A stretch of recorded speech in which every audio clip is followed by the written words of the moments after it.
Chapter 1484. Wang Yu was famous for his terrifying damage. Kuei Gang had already been hit by Wang Yu's thunder stomp and was reduced to a bloody mess. Now that he was kicked in the back of his head, there was no way he could survive. With a dull thud, Kuei Gang was stomped into a ball of white light by Wang Yu. After stomping Kuei Gang to death, Wang Yu's foot landed on Cthulhu's face. The back of Cthulhu's head was smashed into the roof by Wang Yu's foot, stunning him. "I'm going to kill you." Holy Lance impact.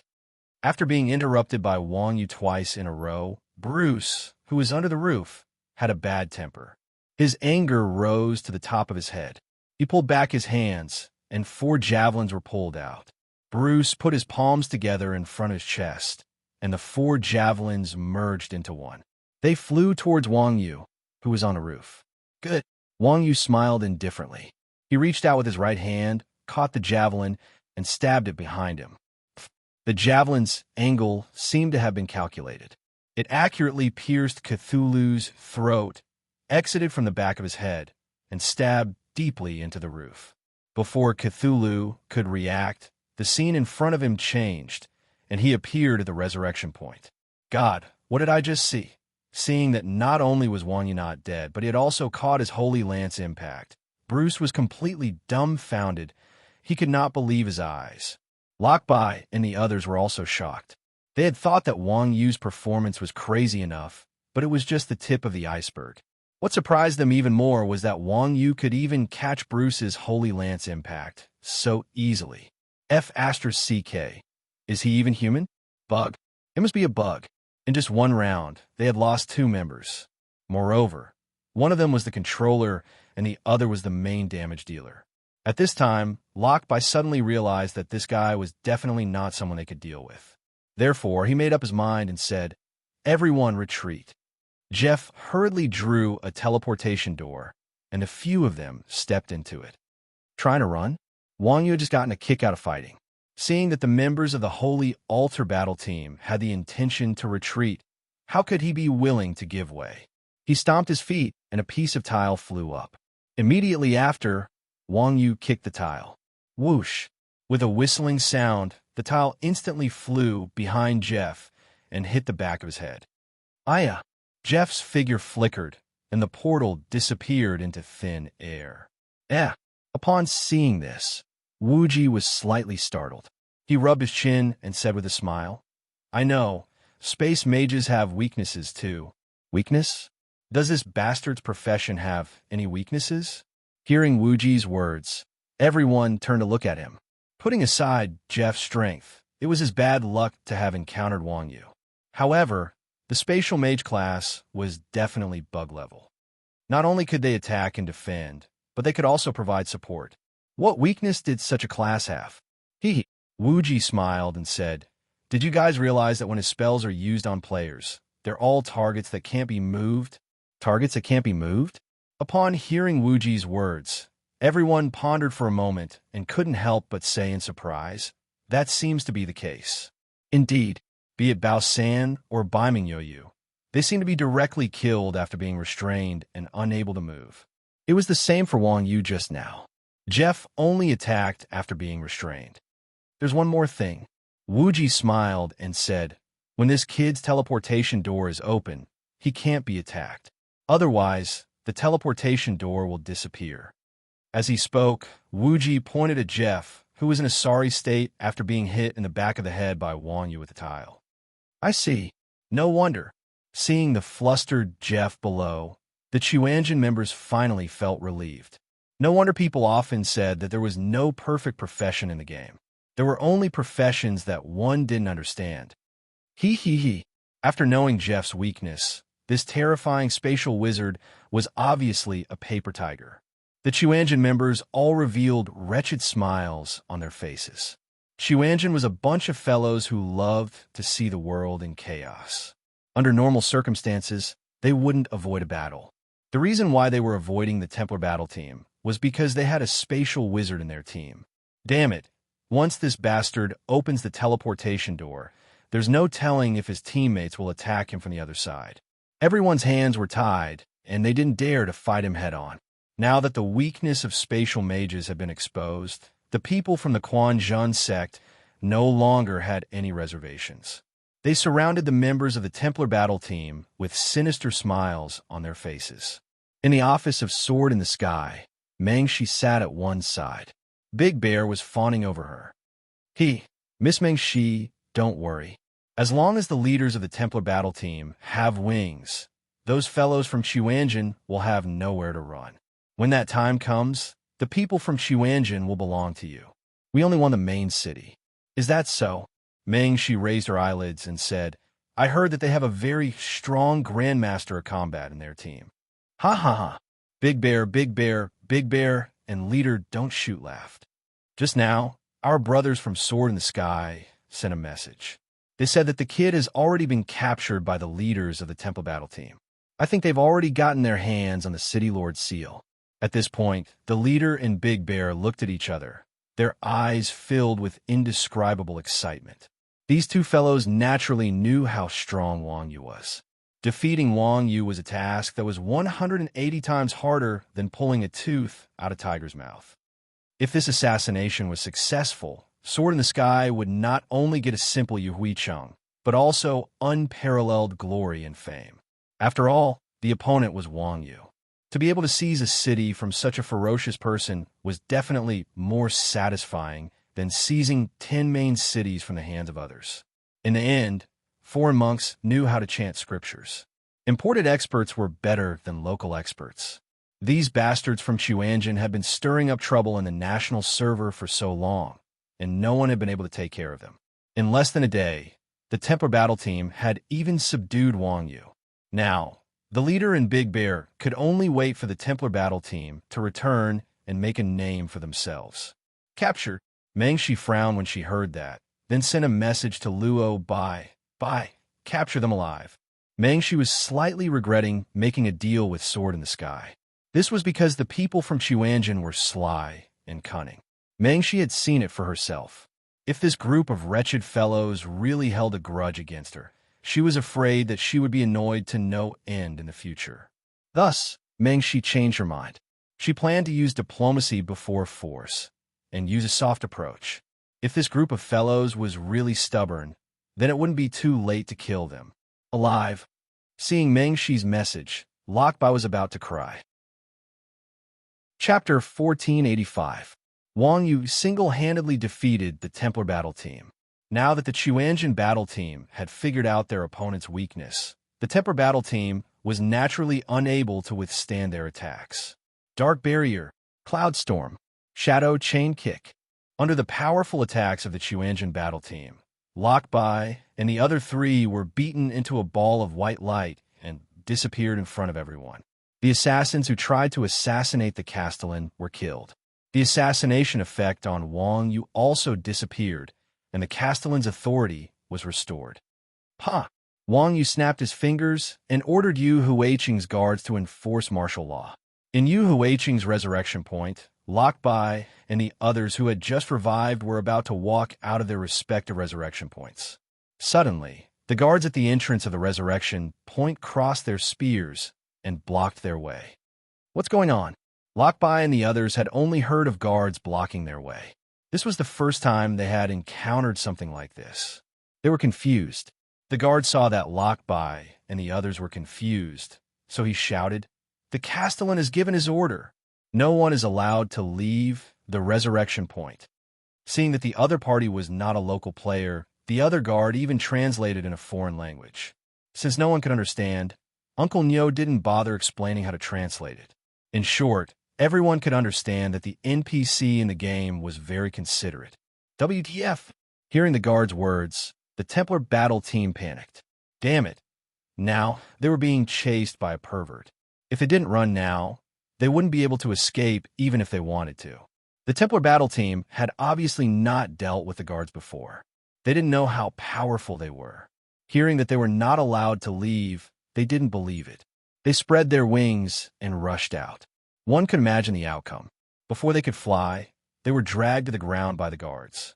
On the Wizardry Academy side, Jeff was more civilized. He took a few steps back, waved his staff, and opened a portal. He lifted his feet and was about to enter. Seeing this, the guard at the entrance threw a spear at Jeff without hesitation. Jeff and the portal were smashed into pieces on the spot. The guards at the entrance were so powerful. Each of them had the ability to break through the void. How dare they think they could escape? In order to prevent Jeff from going out to die, he directly sent him on his way. The resurrection points for the various classes were located on the same street, and they were only a dozen or so meters away from each other. When the other members of the Templar battle team saw that Jeff had died once again, they immediately turned pale with fright and calmed down. There was no benefit in going against these perverted guards. Amidst the commotion, Wang Yu, Xuanjin, and the others descended from the sky. They landed at the entrance of the church and walked straight towards Lok Bai. As he looked at Wang Yu, who was closing in on him step by step, and then at the people from the Quan Zhun sect behind Wang Yu, Lok Bai felt despair. It's over, I'm blocked. I can't escape now. What made Lok Bai feel even more despair was that Meng Shi had given him the order to capture the Xuanjin people alive. Logically speaking, even if the boss asked you to die, you wouldn't be able to avoid it, let alone just throwing your life away. But he was already stuck at the resurrection point. How was he supposed to capture him alive? It was more like being captured alive. Alive? At this thought, Lok Bai suddenly froze, as if he had thought of something. At this moment, Wang Yu and the others had also walked in front of Lok Bai. Seeing Wang Yu walk over, the fierce-looking guard hurriedly walked in front of Wang Yu and bowed respectfully to Wang Yu. City Lord, how can I help you? Wang Yu pointed at Lok Bai and said, Pull him out. Yes, sir. The guard saluted Wang Yu and lifted Lok Bai's collar with one hand. He lifted Lok Bai in front of Wang Yu like a little chick. In the hands of the guard, Lok Bai didn't even dare to struggle. He had a look of despair on his face, and the people from the Quan Zhun sect couldn't help but laugh. In the end, Wang Yu was still soft-hearted. He couldn't bear to see an expert being humiliated like this, so he waved his hand at the guard and said, Put him down. The guard responded and released his grip, throwing Lok Bai to the ground. The people from the Quan Zhun sect knew that this kid wasn't simple, so they subconsciously formed a circle and surrounded Lok Bai. Lok Bai got up and saw Quan Zhun's posture. He hurriedly said, Everyone, let's talk this out. Violence won't solve the problem. T. The people from Quan Zhun sect said angrily, Why didn't you say that when you tried to kill us yesterday? It's a misunderstanding. It's all a misunderstanding, Lok Bai explained. Wasn't it the boss who gave the order? We were just doing our job for money. Actually, our boss didn't have any ill intentions in looking for you. Quan Zhun believed that there was no ill intentions, but what these people did was full of ill intentions. Wasn't it evil enough to chase people all over the city? Cut the crap. Mingdu hit Lok Bai's head with his staff and shouted, How are we going to pay for being killed? We're willing to pay. Lok Bai hurriedly said, Our boss has plenty of money, and she wants to talk to you. What's there to talk to us about? Wang Yu said impatiently, I just want to know why your boss asked you to assassinate me. It seemed that Wang Yu had always been brooding over his assassination. The people from the Quan Zhun sect were speechless. Old cow, I think you should talk to her. That lady has traveled 1,000 miles to find her husband. She might be one of your fiancés. Yes, they're right. Lok Bai added, Our boss is very sincere. Hearing the words of the people from the Quan Zhun sect, Wang Yu touched his chin. After all, Wang Yu was a more reasonable person. After all, the engagement was the Wang family's fault. It was natural for others to be angry. If they didn't talk things out and fought, it would create a huge enmity. The Kung Fu circle wasn't big. Everyone saw each other all the time. It wouldn't be good for anyone to make their relationship so stiff. After thinking for a moment, Wang Yu nodded and said, All right, I agree to talk to your boss. That's great. Lok Bai had a plan and asked excitedly, Then where should we talk? It's not good to resurrect here. The players will be online soon. Then let's go to the tavern. Wang Yu replied casually. All right. Lok Bai nodded excitedly and then replied to Meng Shi, Boss, the people from Xuanjin have been captured. We're at the tavern now. Can you come over? Meanwhile, in the office of the Sword in the Sky, the captain and Big Bear were both excited about being enthroned as the Castellan. Suddenly, the captain received a message prompt. Haha, Has the Castellan seal been obtained? The captain opened the message bar excitedly. Boss, bad news. The Templar battle team was killed by Chuanjin. Chapter 1486. How is this possible? It's not. What's wrong? Big Brother Bear couldn't help but ask after seeing the captain's expression. The team leader stopped firing and glanced at Meng Shi, saying softly, "The people from a Chuanjin sect killed the Templar battle team instead." What? Big Brother Bear almost jumped up when he heard Captain Don't Shoot. His eyes were filled with fear. The Templar battle team is an illustrious existence in the international gaming circle.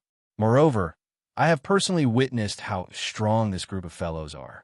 That bunch of trash from the Chuanjin sect is not even comparable to chickens in the hands of this group of ferocious people. They were easily dispatched in just a few moves. In fact, they were even able to capture Wang Yu alive just now. The only difference from last night was the addition of Tyne Yell. He had single-handedly turned the tide of the battle. Could it be that he was already this strong? He was an international expert. Did they have helpers? Big Brother Bear asked in surprise. Big Brother Bear's surprise was understandable. No matter how strong Chuanjin was, they were just an unorthodox team in Big Brother Bear's eyes. Even if they were able to become the champions of the Chinese Pro League, it was mostly due to luck. The Templar team was a famous top-notch expert. No one in the world dared to guarantee that they could win against them. Although only 6 people from the Templar battle team had come, which was only half the number of people from the Holy Altar battle team, they were still world-class experts. The unorthodox members of the Chuanjin sect had actually managed to slaughter even world-class experts. It was as shocking as the random ADC of the suburbs casually defeating Uzi. I'm not sure. Captain Don't Shoot shook his head. Anyway, I heard that the Templar team has been blocked by Chuanjin at the revival point. The assassination mission that we issued has also failed. What do we do now? Big Brother Bear's face was filled with regret. Right now, Big Bear really wanted to slap himself in the face. Why'd he have to butt in for no reason at all? If he had known that even world-class experts were so unreliable, he would have just been drinking. Now that the Templar battle team had been cornered, if he were to reveal finger to the heavens, how would he be able to show his face in the future? If the Templar battle team was made up of Chinese players, it would be fine. At most, they would be labeled as having failed in their rebellion. However, the Templar battle squad was a European server player, and their nature had become one of colluding with foreigners to rebel. This was a completely different story. With that brat Wuji's shamelessness, he would definitely cause an uproar in the city. If word of this got out and the captain didn't shoot, how was he going to live in the future? Not only would he not be able to raise his head in the national server, but even the players in his own guild would look down on him. If it really doesn't work, I'll just sell you out. I'll give you a raise then. Captain Don't Shoot was indeed worthy of being the boss. He was decisive enough and immediately thought of the plan to save Xiong Baodan.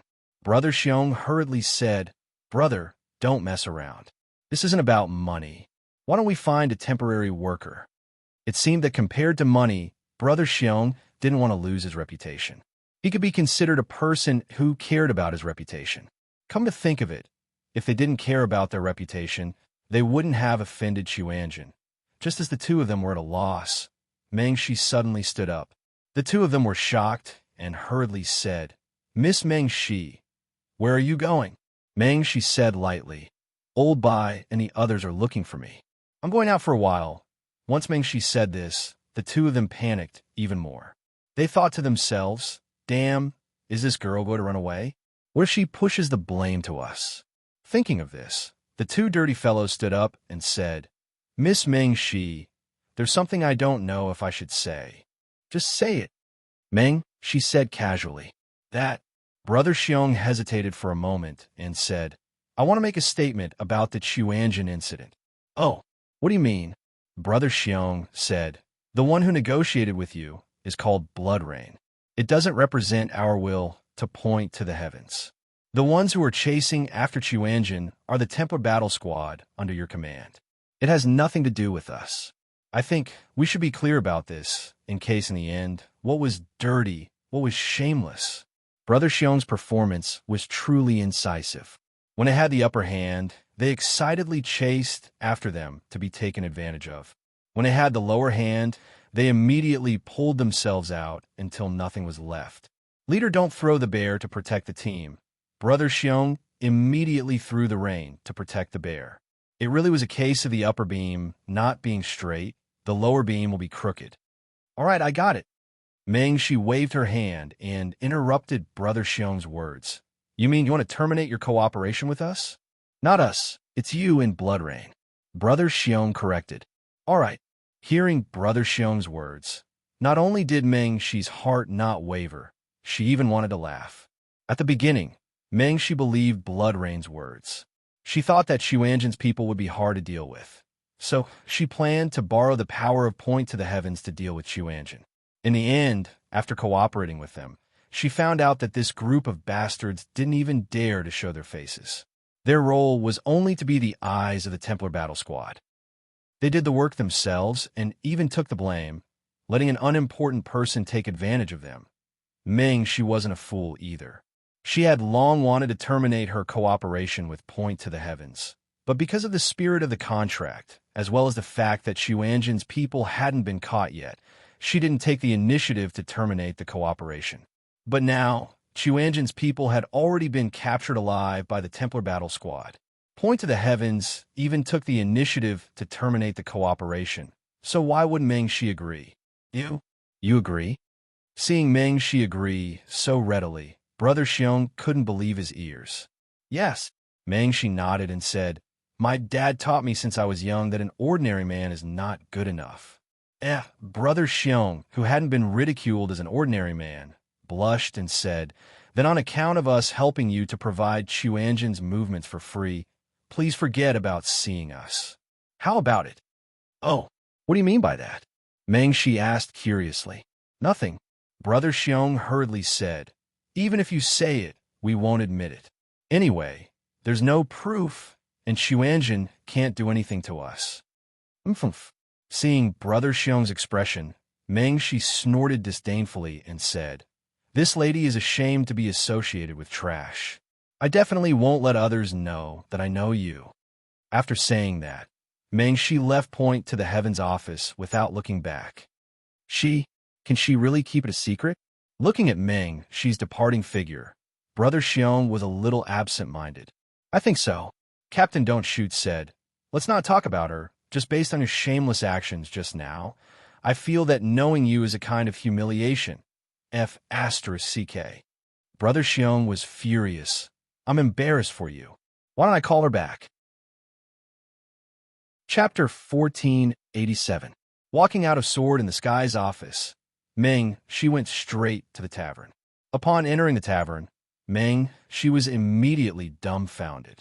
In the most conspicuous spot of the tavern, Xuanzhen's group was drinking happily, while Lok Bai's group was squatting in the corner with their hands on their heads, not saying a word. They looked like pickpockets who had been summoned by the police. What's going on? Looking at the people in the corner, Meng Shi asked in confusion. You can ask them. Lok Bai looked at the Xuanzhen people at the table in embarrassment. Meng Shi was very smart. Seeing Lok Bai's expression, she immediately understood what he meant by capturing them alive. These bastards were captured alive by someone else. How embarrassing. Although Meng Shi's words were domineering and it was obvious that she had seen the world, her strength was very low. Even a few of her powerful subordinates had been beaten up. Even if she wanted to run now, she definitely wouldn't be able to. Rich people always lost, but they didn't want to lose face. Meng Shi was also a person who cared about face, so she didn't choose to turn around and leave. Instead, she casually called out to Lok Bai. Lok Bai waved his hand and moved a stool behind Meng Shi. Meng Shi calmly sat opposite the Quan Zhun sex group. Coming. At this moment, the Xuanzhen people also heard Meng Shi's voice. They hurriedly put down their wine cups and poked Wang Yu, who had his back to the door. Wang Yu turned around and saw Meng Shi behind him. He then stood up and asked in confusion, which family are you from? Did my old man also let me get engaged to you? As expected of a man with fiancés all over the world, Wang Yu didn't even know how many fiancés he had. Hearing Wang Yu's words, Meng Shi's head was filled with question marks. She asked in confusion, "Who are you?" Without waiting for Wang Yu to answer, Wu Ji, who was beside Wang Yu, pointed at Wang Yu and said, "This is Iron Ox. He's the man you're looking for." Iron Ox? Who is that? Meng Shi was startled. "I've never heard of this person. Why are you looking for him?" Ah. The moment Meng Shi said this, everyone from Chuanjin was a little dazed. Wang Yu was also dumbfounded, thinking back to how he had shamelessly treated this girl as his fiancée. Wang Yu's face was filled with embarrassment. "Are you sure you're not looking for him?" Wu Ji pointed at Wang Yu to confirm. Meow. This group of bastards from Chuanjin. Could it be that there was someone else who had the ability to make such a rich girl come all the way here to find her husband? No. Meng Shi shook her head and said, "The person I'm looking for is called Jian Daoxue. Name is Jian Daoxue. Are you sure you didn't get the name wrong?" This time, it was the Chuanjin people's turn to be dumbfounded. Ming Jian Daoxue, this small businessman, had neither the ability nor the looks. Other than a little bit of money, he had no other merits. How could he have such a friend? It must be known that this young lady in front of him was someone who could hire half of the Templar Battle Squadron's members as her assistants. Such a person possessed more than just wealth. Famous Sword Daoxue's small treasury was not even considered an advantage in front of this young lady. In fact, it could even be said that she was poor. What? Your Chuanjin doesn't have such a person? Meng Shi saw the expressions on the Chuanjin people's faces and added, "The display name is Yao Hao. F*CK. It's really him." This time, even the real name matched. The Chuanjin people completely exploded. Who would have thought? Could it be that Ming Jian Daoxue was also the son of a rich family with money and status? Looks like everyone knows him. Seeing the reactions of the Chuanjin people, Meng Shi asked again, "Can you tell me where he is?" "Where? We really don't know." Wu Ji shook his head and said, "But I can ask him to come online and meet you." Wu Ji and Ming Jian Daoxue had known each other for a few years. They were all brothers and basically knew each other's background. Ming Jian Daoxue was different from Wang Yu. This fellow was a bachelor and did not have a wife or girlfriend. He was not even interested in women. Now that there was a rich and beautiful lady looking for him, Wu Ji was naturally very willing to help. Is that so? Meng Shi saw that Wu Ji was so easy to talk to and was a little surprised. If that's the case, why didn't you say so earlier? Why did you make things so awkward with us? Wu Ji touched his nose and looked awkwardly at Wang Yu. It's mainly because there's a person in our guild who is a little special. This is taboo. Wang Yu, taboo or not, this has nothing to do with me. Meng Shi waved her hand and said, "Can you call him out now?" This. Wu Ji touched his chin and said, "Daoxue hasn't been online for a long time. I'm guessing it has something to do with you. If I hand him over, wouldn't I be betraying my brother? You know that our Chuanjin people never betray our brothers easily." This, hearing Wu Ji's words, Meng Shi's face was filled with disappointment. But so what? She couldn't beat him, so she couldn't just cry and hang herself. If that's the case, then we'll take our leave. Meng, she was also very straightforward. She cupped her hands at the Chuanjin people and stood up to lead Locke's group out. Wait! But before Meng she could take 2 steps, Wu Ji suddenly called out to her. What? Do you have something else? Meng Shi turned and asked. Wu Ji pointed at Locke's group and said, "Pay the ransom fee. 1 person, 100,000 gold. There's a total of 6 people. Seeing that you might be our ex-sister-in-law, we'll give you a discount. 500,000 gold will do." Yesterday, when Wang Yu wasn't around, Locke's group had tormented the Chuanjin people quite badly. Now that the Templar battle team had been captured alive, it was only natural for them to pay the ransom fee. Meng Shi looked at her subordinates and didn't say anything. She casually took out a bag of 500,000 gold and threw it to Wu Ji. Oh, seeing this girl take out 500,000 gold without so much as a frown, the Chuanjin people immediately flared up. This girl didn't lack money. 500,000 gold was something that even the people of Chuanjin, who had a huge amount of money, would feel heartache for a long time if they were to throw it out. This girl's attitude was no different from throwing away $1. The world of the rich was indeed something that ordinary people couldn't imagine. That Meng Shi's extravagance had directly conquered Wu Ji's group. Wu Ji took the bag of money and cleared his throat. I just said that I wouldn't easily betray my brothers. If the price is enough, I'll be very happy to call him up. Oof. Meng Shi coldly snorted and said, if you have any conditions, just state them.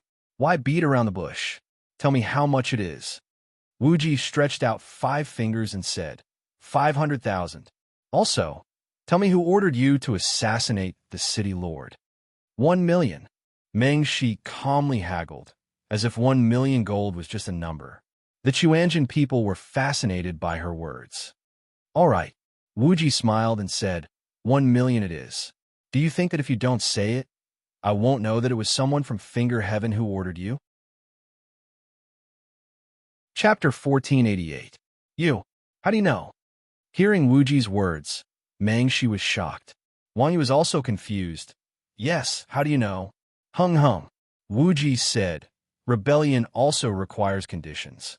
Our Yu Huicheng can only meet the requirements of Blood Alliance and Finger Heaven. Then why not Blood Alliance? To place one's pride asked. Impossible.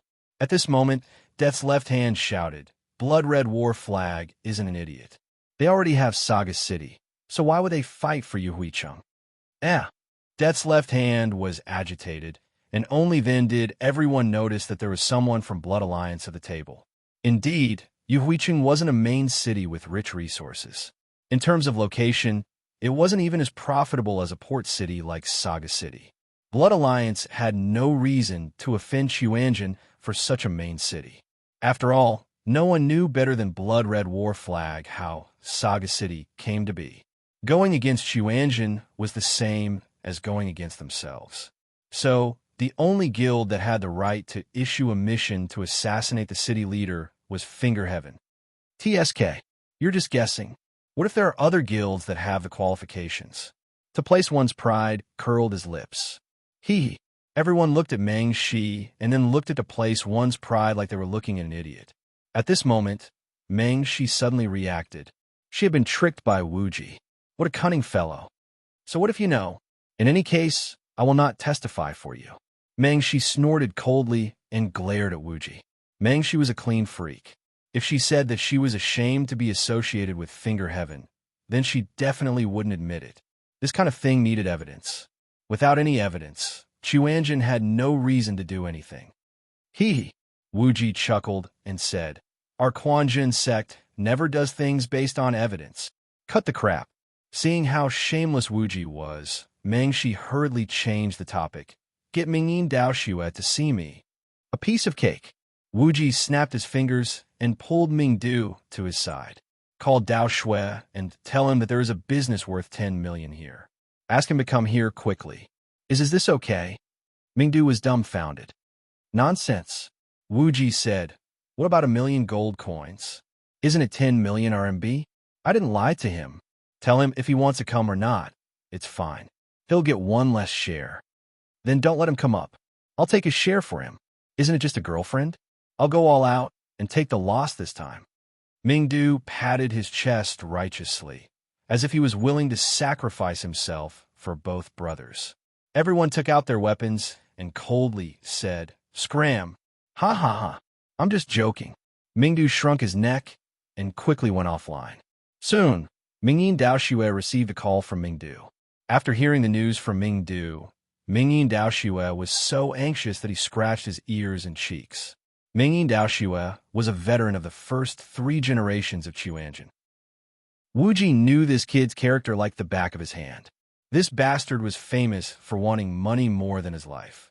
How could he not be tempted by a business worth 10 million? Even if it was a special period, when he heard Wu Ji's last sentence, if he wants to come or not, he'll get 1 less share. Mingyin Daoxue was even more tempted. He was from Chuanjian. How did he get the title of risking his life to take advantage of others? It would have been better if Wu Ji didn't say this. As soon as he said this, Mingyin Daoxue gritted his teeth and went online. Where's the 10 million? Where's the 10 million? It didn't take long for Mingyin Daoxue to arrive at the tavern. As he shouted, he walked to the table and pointed at Wu Ji, asking, You don't let me sleep early in the morning. What business worth 10 million? Here. Wu Ji pointed behind Mingyin Daoxue and said, "Look behind you. The boss is there." Boss. Mingyin Daoxue hurriedly turned around. When he saw Meng Shi, he was stunned on the spot. Seeing Mingyin Daoxue, Meng Shi was very agitated. She raised her hand and slapped him. "Ha!" Mingyin Daoxue recovered from the slap and hurriedly said, "Ha ha! The moon is quite bright this morning. Good night, everyone." As he said that, Mingyin Daoxue was about to go offline. Wang Yu picked up a wine bottle and smashed it on Mingyin Daoxue's head. Mingyin Daoxue's action of going offline was interrupted. "Old cow, you're crazy." Mingyin Daoxue turned and glared at him. Wang Yu smiled and said, "I'm not crazy. Earn the 10 million first before leaving. Tell me what's going on." In the past, he was always watched by others. This time, Wang Yu finally caught him. His gossipy face was the same as the old ladies in the district who gathered together to chat. Before Mingyin Daoxue could speak, Meng Shi slapped him again. Mingyin Daoxue subconsciously raised his hand and slapped Meng Shi's hand to the side. Then, he hurriedly rushed over to hug Meng Shi's hand and rubbed it. "Ayaya, why haven't you changed this habit of yours? Look, I've become a conditioned reflex while playing the game. I didn't do it on purpose. Does it hurt?" Everyone at the table was speechless when they saw this. Lock Bai and the rest hurriedly turned their heads and faced the wall to reflect. F***CK, it's just gossip. Are you trying to kill everyone with dog food? There's no sense of pain in the game. Motherf ***.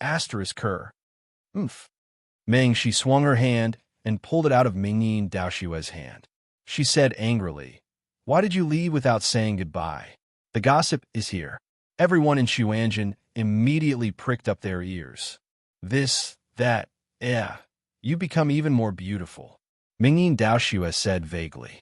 "I'm asking you a question. Don't interrupt." Wu Ji took out his staff and smacked Mingyin Daoxue. "None of your business." Mingyin Daoxue was furious. Wu Ji looked up with a smile and asked, "Miss Meng Shi, how much money will you give me to take him away?" "Big brother Wu Ji, let's talk nicely." Mingyin Daoxue was shocked when he heard that. He hurriedly hugged Wu Ji's thigh. "Good boy, that's more like it." Wu Ji patted Mingyin Daoxue's head and said, "How can we help you if you don't tell us? Don't worry, with us around, no one can do anything to you." "Aya, what's there to say?" Mingyin Daoxue said helplessly. "It's all because I was young and ignorant in university. I only found out after graduation that she's the only daughter of XXX Corporation CEO. XXX Corporation? F***CK. Is she a Mary Sue? This isn't a CEO novel, bro." Hearing Mingyin Daoxue's words, everyone in Xuanzhen's jaws dropped to the ground. Everyone had heard of this XXX Corporation. They already knew that this Missy's identity was extraordinary, but they didn't expect it to be this extraordinary. It was no wonder that she could bring half of the Templar Battle Squad's experts around the world. That was the Templar Battle Squad's old boss. "So, I left on my own." Mingyin Daoxue shrugged. F***CK, are you an idiot? To place one's pride, shouted from the side. "You don't want such a rich wife?" Chapter 1489. Marriage and love were different. Wang Yu understood this very well. Marriage and love were different. Matching each other was the truth. Why did Wang Yu's family not agree to Wang Yu and Mu Zixin being together? It was because of this reason. It was true that Mingyin Daoxue had a small business, but he was also from an ordinary family. When he was young, he could fall in love with anyone. If he really lived together with Meng Shi, it would be a completely different concept. After all, one's outlook on life and values would be reflected after marriage. On this point, not every rich family's daughter could be compared to a young master like Wang Yu, who was willing to endure hardships and practice martial arts. Besides, men and women were different. Even if Meng Shi could really do the same as Wang Yu, her family would definitely not be willing.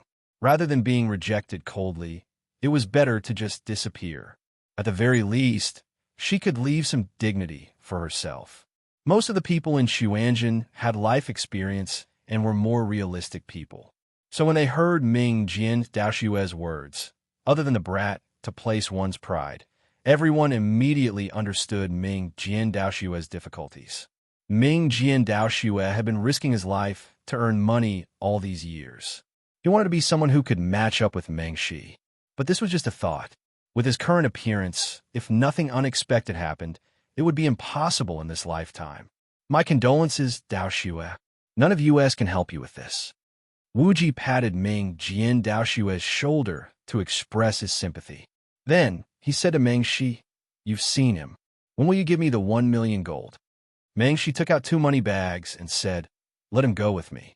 I'll give you an extra 1,000,000. Sorry, I can sell the person, but not my character."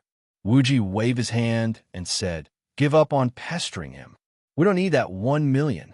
You." Meng Shi pointed at Wu Ji and said angrily, "What do you know?" Saying that, Meng Shi pointed at Ming Jiandaoxue and said, "Are you coming with me or not?" "Ha!" Ming Jiandaoxue said awkwardly, "Actually, us brothers are having fun together. But they can't help you." Meng Shi said, "TSK, do you think you can help him?" Wu Ji raised his eyebrows in disdain. This young miss really had nothing to say. Did she really think that she was omnipotent? Can I say something? At this moment, Lokbai raised his hand and asked, "If you have something to say, just say it." Wu Ji said bluntly. Lok's face darkened. There are less than 3 months to the International League. You should know about this. Of course. It's not like it's our first day playing games, Wu Ji said. There is one more thing I have to tell you. This time, our XXX group is the partner of Longting Company in this International Professional League. So what? Are you trying to show off your wealth? Grim Reaper's left hand was the most sensitive to this kind of blatant flaunting of wealth. Seeing that Lokbai's defeated opponent still dared to show off, he was immediately displeased. "I wouldn't dare." Lokbai waved his hands and said, "Miss Meng, she just wants this brother to come with us and join our Templar battle squad." "Oh, what does that mean?" Wang Yu tilted his head and asked. "My dad said it." Meng, she said to Ming Jiandaoxue, "As long as you can achieve good results in this professional league, we'll give you a chance. He knows your ability. Our group is lacking a person in charge in the Asian region."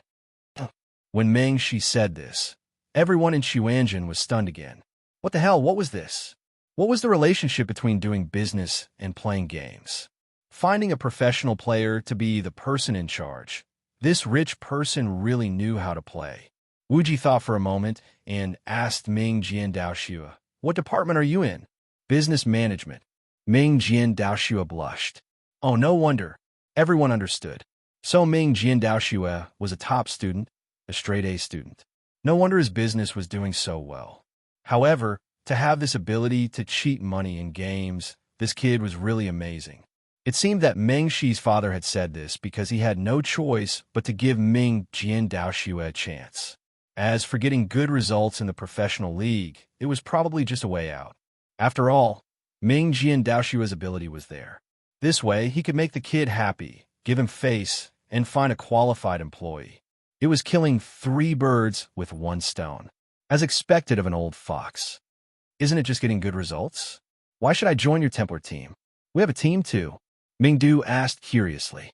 Lokbai said proudly, "You called it a team?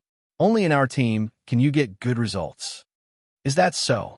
Wang Yu touched his chin and asked calmly. No."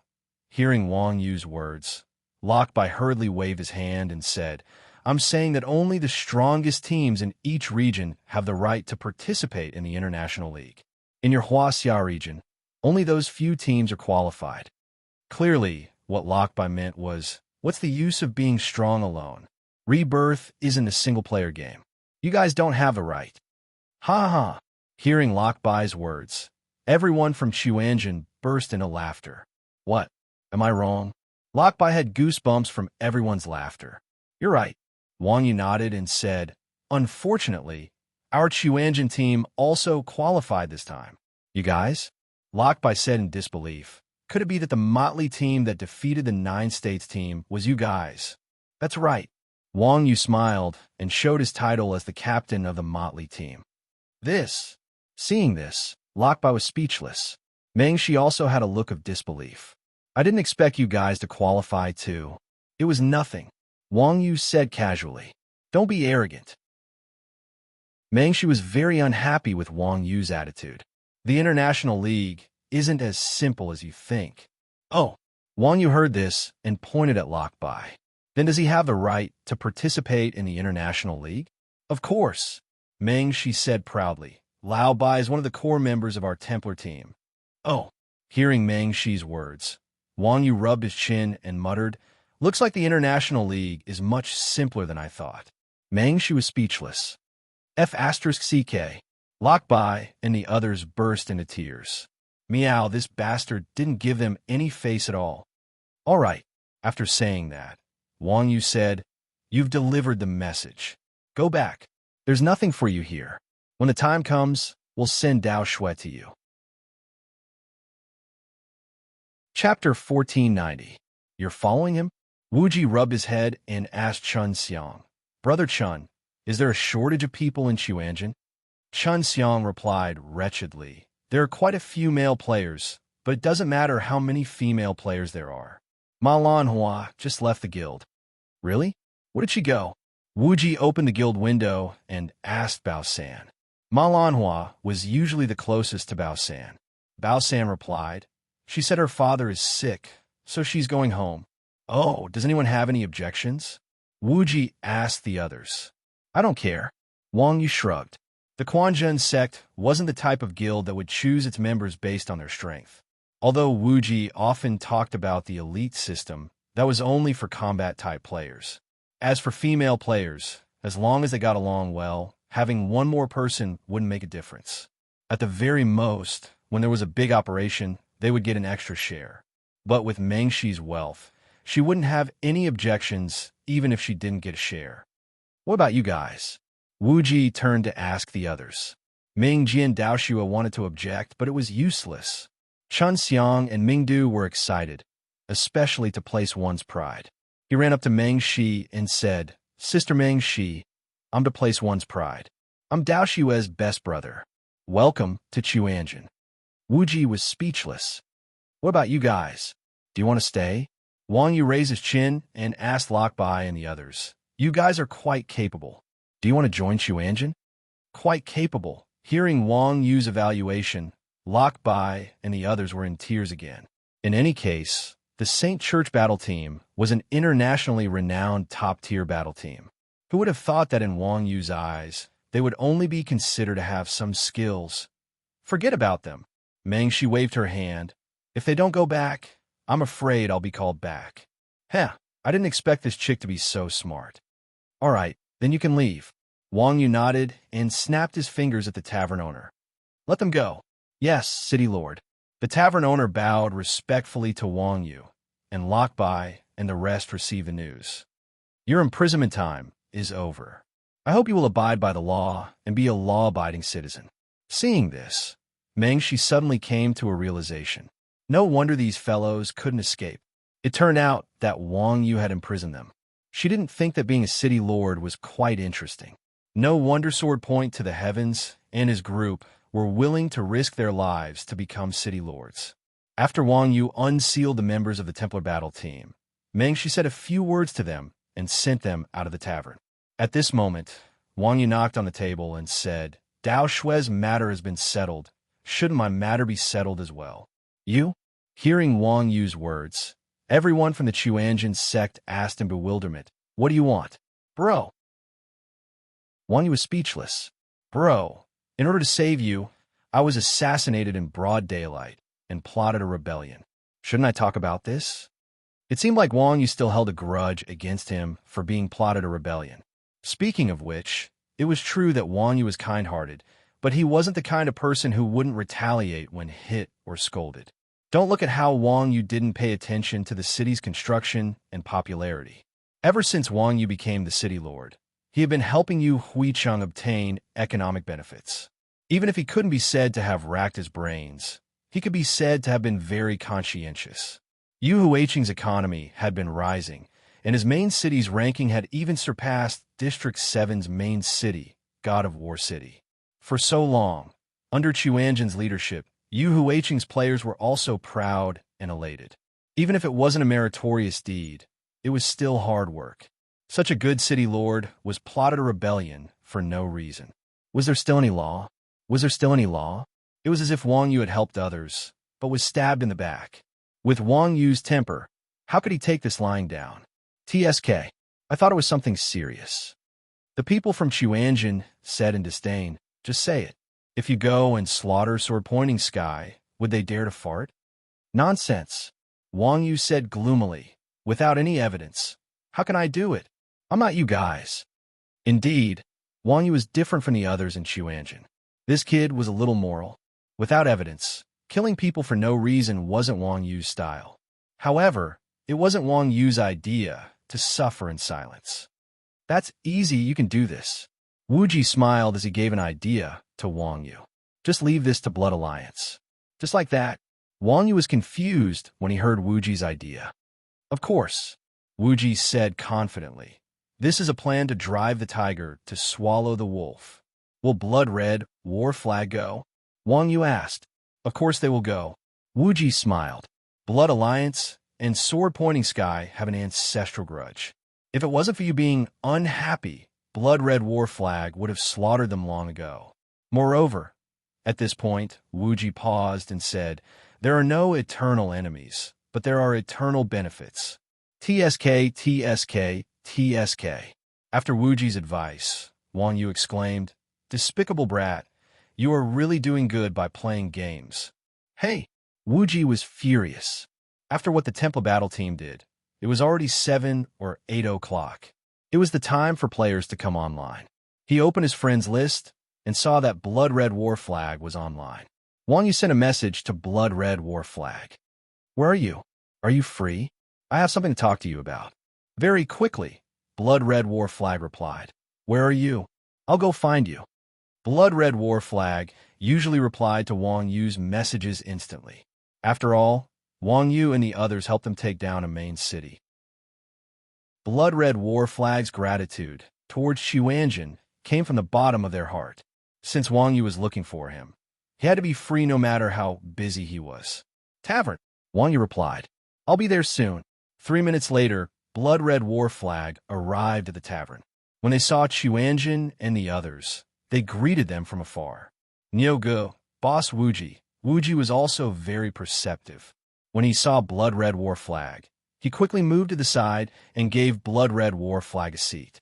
Blood Red War Flag didn't hesitate and directly sat in the seat between Wu Ji and Wang Yu. Nyogu, why are you looking for me? Blood Red War Flag was very curious about Wang Yu's intentions. Old Blood, Wang Yu said sincerely. Which district is your guild in charge of? Central Administrative District, Blood Red War Flag replied. Oh, no wonder. Wang Yu rubbed his chin.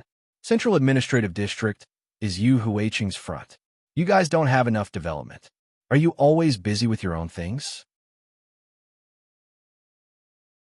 Chapter 1491. Oh, then which one is first? Wang Yu asked. This, Blood Red War Flag said embarrassedly. Sword in the Sky's West District. It wasn't a secret that Sword in the Sky and Blood Alliance had a grudge. Xuanjin had been dragged in as well. In terms of guild size, Blood Alliance was many times bigger than Sword in the Sky. Moreover, the area they managed was much better than the desolate West District.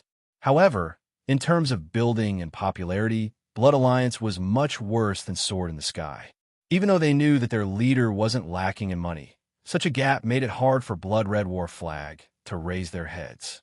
Wang Yu sighed. How I wish that you guys were first. I'm sorry, Nyogu. Why go back? I will tell the Brothers of Blood Alliance to work hard on building.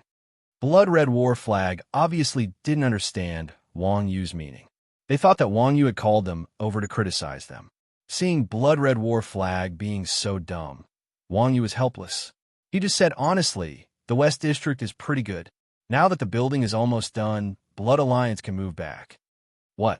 Blood Red War Flag thought that they had heard incorrectly and said in shock, we can move back. Can we really? What about Sword in the Sky? Wang Yu said calmly. Only the capable can live in a city district. If you can, then you can do whatever you want. If you can't, then it's because you don't have the ability. At this point, if Blood Red War Flag still did not understand what Wang Yu meant, then they would really be stupid.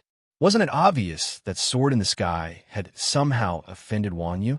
Wang Yu wanted Blood Alliance to take Sword in the Sky's harvest. Sword in the Sky was a new guild in Yuhuicheng. When it rose up, they poached Blood Alliance's pro players and surrounded Chuanjin. They were experts at digging their own graves. Blood Alliance and Sword in the Sky definitely didn't want to deal with each other. The West City District was now so prosperous that Blood Red War Flag had long been envious. Forget about the grudge between them. Even if the two guilds got along peacefully, Blood Red War Flag still wanted to take a bite out of them. What were the tens of thousands of Blood Alliance brothers for? Wasn't it just to help him gain face? The reason why he hadn't dared to make a move was because the Sword Against the Sky area was still under Yu Huicheng's jurisdiction. Yu Huicheng had the final say in Chuanjin. No one dared to disrespect Wang Yu. Now that Wang Yu had personally requested for them to take over Finger the Heavens territory, Blood Red War Flag had no reason to reject him. After learning of Wang Yu's intentions, Blood Red War Flag said excitedly, "Niu Gu, I understand what you mean." Wu Ji interrupted. "Did the old cow say anything? That's your Blood Alliance and sword points at the Heavens business. Don't drag us into it." Understood. Blood Red War Flag smiled evilly. He just needed Wang Yu to nod his head. Did he need anyone to order him to take over Finger the Heavens territory? He could easily come up with 100 excuses, all right? Okay, it's none of your business. Go back to work. Wu Ji waved his hand at Blood Red War Flag. Blood Red War Flag excitedly left the tavern. Meng Shi was filled with disdain towards the actions of Wang Yu and Wu Ji. Cunning. All is fair in war. Do you understand? Wu Ji said shamelessly. This is wisdom. Within Finger the Heavens office, Don't Shoot and Big Bear had interacted with Chuanjin before. They knew that they had all sorts of methods to extort confessions. Naturally, they wouldn't completely believe Meng Shi's words. At this time, they had already gathered their subordinates and were prepared for Chuanjin to declare war. However, after waiting for a long time, there was no movement. This scared Don't Shoot and Big Bear badly. With their understanding of Chuanjin, they might be planning something bad. If everyone took revenge on the spot, Don't Shoot wouldn't be worried. After all, Chuanjin were greedy. As long as Finger the Heavens stretched out its neck and let them slice it twice and then gave them some money, it would be settled. In Don't Shoot's eyes, anything that could be solved with money wasn't a problem. However, Chuanjin didn't react. They were obviously stabbing them in the back. How could Don't Shoot not be afraid? If it wasn't for the fact that they didn't know what to say, Don't Shoot would have sent a message to Wang Yu to admit his mistake. Just as Don't Shoot and Big Bear didn't know what to do, a system notification rang in their ears. Blood Alliance has declared war on your guild. Finger the Heavens. What would come sooner or later. Hearing the notification, the two of them were like fugitives who had been on the run for many years. Their hearts were filled with joy. However, when they saw the name of the guild that declared war on them, they were stunned. Damn, it wasn't Chuanjin, it was Blood Alliance. Who in Yu Huicheng didn't know how strong Chuanjin was? If he admitted defeat to Chuanjin, everyone would understand. Finger the Heavens and Blood Alliance were competitors. Blood Alliance declaring war on Finger the Heavens was obviously adding insult to injury. Don't Shoot was furious and immediately sent a message to Blood Red War Flag. Damn, Blood Red War Flag, what is the meaning of this? Are you determined to be Chuanjin's dog? Blood Alliance saw the message and coldly laughed. What does it have to do with Chuanjin? We received news that Finger the Heavens has been very arrogant recently and is trying to harm Blood Alliance. T. Don't Shoot raged. Why don't you say that Chuanjin wants to wipe out Blood Alliance too? Nonsense. Do you think they can't do it? Blood Red War Flag shamelessly said, Wash your neck and wait for me to take over your territory. CK your mom. Seeing Blood Red War Flag's reply, Don't Shoot was so furious that veins popped out on his forehead. What's going on with Blood Red War Flag? Big Bear saw that the leader was so angry and couldn't help but ask. Don't Shoot said angrily. What else can they do? They just want to fight. Seeing that our West City District is developing well, They want to take the fruits of our labor. No wonder these bastards didn't make a move. They were waiting for a chance to make a move. Then what do we do now? Big Bear thought about it and said, I heard that Blood Alliance just took in the Underworld King team, and their strength has increased greatly. Moreover, the strength of their players isn't something we can compare to. Indeed, Blood Alliance was an old guild and had a lot of resources. Even if they were a little weak now, as long as their name was still there would be many experts joining. Finger the Heavens was different. It was just a new guild and only had around 10,000 people. Moreover, most of them were people who hired low-level accounts to support them. There were only 3,000 to 4,000 players who had actual strength. Compared to Blood Alliance's 30,000 experts, be it overall strength or teamwork, they were much weaker. If they really fought, Finger the Heavens would definitely be the one at a disadvantage. Chapter 1492. Oh, then which one is first? Wang Yu asked. This, Blood Red War Flag said embarrassedly. Sword in the Sky's West District. It wasn't a secret that Sword in the Sky and Blood Alliance had a grudge. Xuanjin had been dragged in as well. In terms of guild size, Blood Alliance was many times bigger than Sword in the Sky. Moreover, the area they managed was much better than the desolate West District. However, in terms of building and popularity, Blood Alliance was much worse than Sword in the Sky. Even though they knew that their leader wasn't lacking in money, such a gap made it hard for Blood Red War Flag to raise their heads. Wang Yu sighed. How I wish that you guys were first. I'm sorry, Nyoga. When I go back, I will tell the Brothers of Blood Alliance to work hard on building. Blood Red War Flag obviously didn't understand Wang Yu's meaning. They thought that Wang Yu had called them over to criticize them. Seeing Blood Red War Flag being so dumb, Wang Yu was helpless. He just said honestly, the West District is pretty good. Now that the building is almost done, Blood Alliance can move back. What? Blood Red War Flag thought that they had heard incorrectly and said in shock, we can move back. Can we really? What about Sword in the Sky? Wang Yu said calmly. Only the capable can live in a city district. If you can, then you can do whatever you want. If you can't, then it's because you don't have the ability. At this point, if Blood Red War Flag still did not understand what Wang Yu meant, then they would really be stupid. Wasn't it obvious that Sword in the Sky had somehow offended Wang Yu? Wang Yu wanted Blood Alliance to take Sword in the Sky's harvest. Sword in the Sky was a new guild in Yuhuicheng. When it rose up, they poached Blood Alliance's pro players and surrounded Xuanjin. They were experts at digging their own graves. Blood Alliance and Sword in the Sky definitely didn't want to deal with each other. The West City District was now so prosperous that Blood Red War Flag had long been envious. Forget about the grudge between them. Even if the two guilds got along peacefully, Blood Red War Flag still wanted to take a bite out of them. What are the tens of thousands of Blood Alliance brothers for? Wasn't it just to help him gain face? The reason why he hadn't dared to make a move was because Sword Against the Sky was still under Yu Huicheng's jurisdiction. Yu Huicheng had the final say in Xuanjin. No one dared to disrespect Wang Yu. Now that Wang Yu had personally requested for them to take over Finger the Heavens territory, Blood Red War Flag had no reason to reject him. After learning of Wang Yu's intentions, Blood Red War Flag said excitedly, Nyoga, I understand what you mean. Wuji interrupted. Did the old cow say anything? That's your Blood Alliance and sword points at the Heavens business. Don't drag us into it. Understood. Blood Red War Flag smiled evilly. He just needed Wang Yu to nod his head. Did he need anyone to order him to take over Finger the Heavens territory?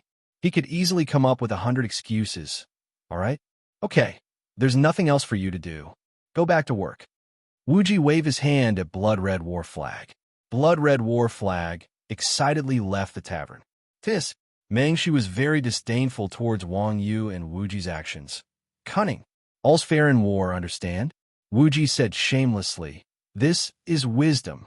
Within Finger the Heavens office, Don't Shoot and Big Bear had interacted with Xuanjin before. They knew that they had all sorts of methods to extort confessions. Naturally, they wouldn't completely believe Meng Shi's words. At this time, They had already gathered their subordinates and were prepared for Chuanjin to declare war. However, after waiting for a long time, there was no movement. This scared Don't Shoot and Big Bear badly. With their understanding of Chuanjin, they might be planning something bad. If everyone took revenge on the spot, Don't Shoot wouldn't be worried. After all, Chuanjin were greedy.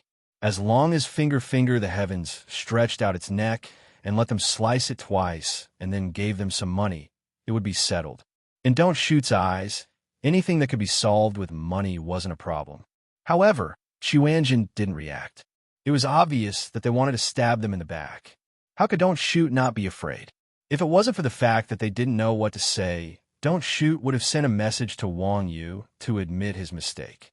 Just as Don't Shoot and Big Bear didn't know what to do, a system notification rang in their ears. Blood Alliance has declared war on your guild. Finger the Heavens. What would come sooner or later? Hearing the notification, the two of them were like fugitives who had been on the run for many years. Their hearts were filled with joy. However, when they saw the name of the guild that declared war on them, they were stunned. Damn, it wasn't Chuanjin, it was Blood Alliance. Hu and Yu Huicheng didn't know how strong Chuanjin was. If he admitted defeat to Chuanjin, everyone would understand. Finger the Heavens and Blood Alliance were competitors. Blood Alliance declaring war on Finger the Heavens was obviously adding insult to injury. Don't Shoot was furious and immediately sent a message to Blood Red War Flag.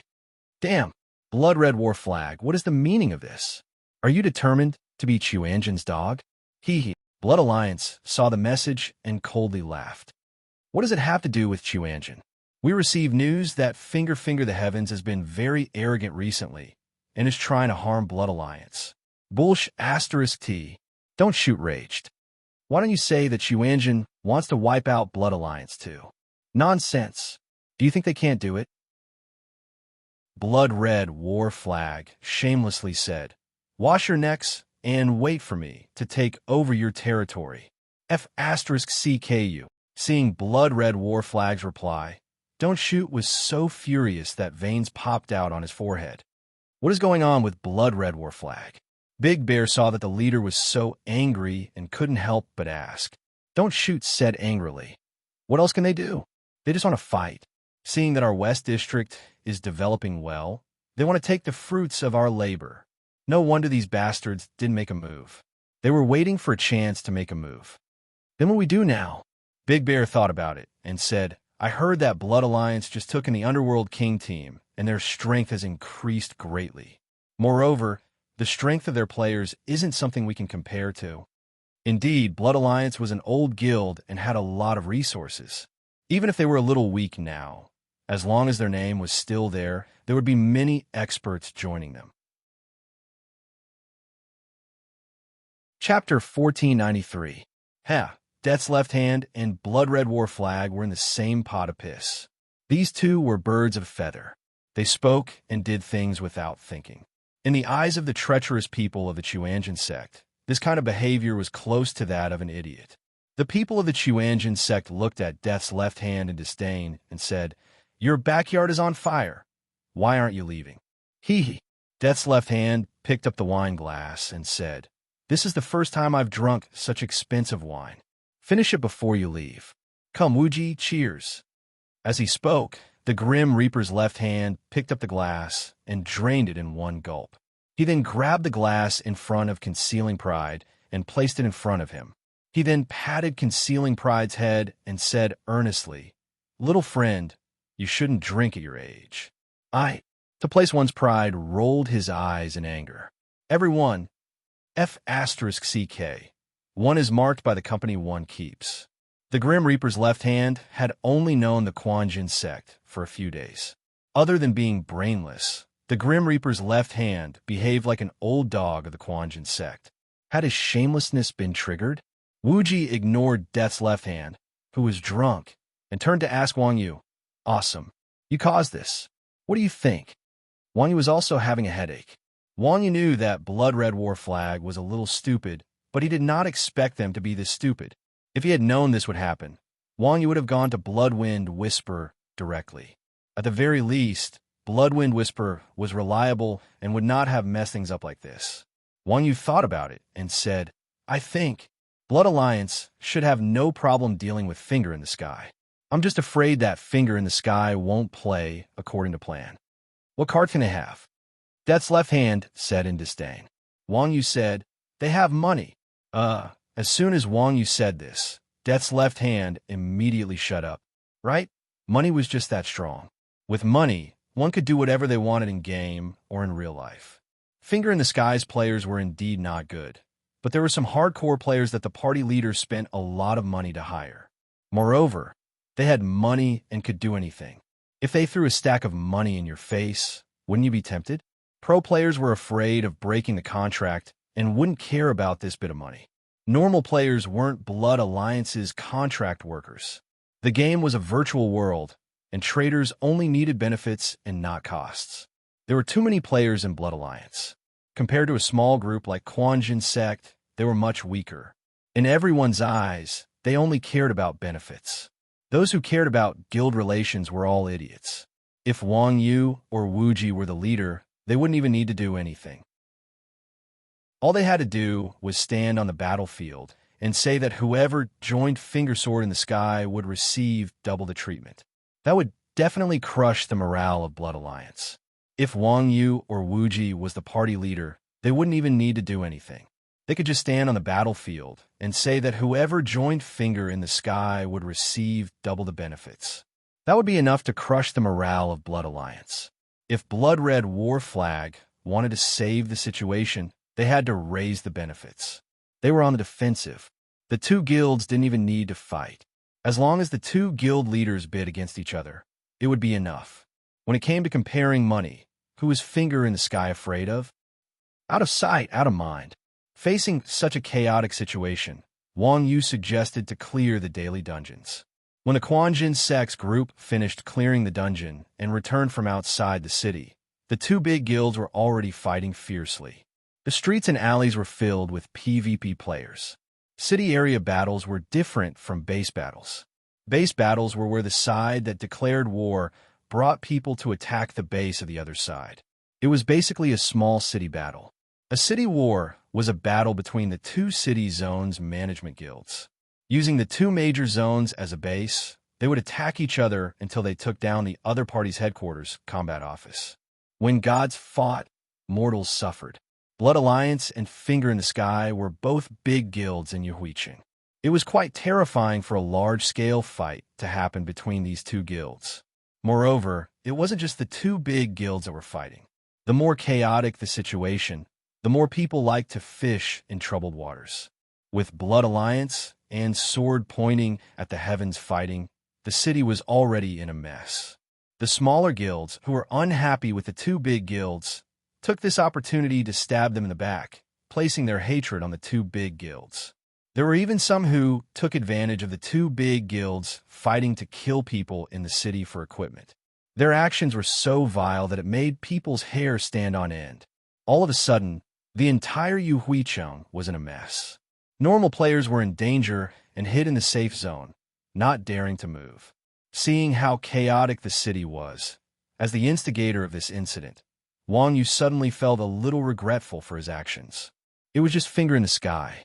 He could have just done it himself. Why did he have to make the world fall into chaos?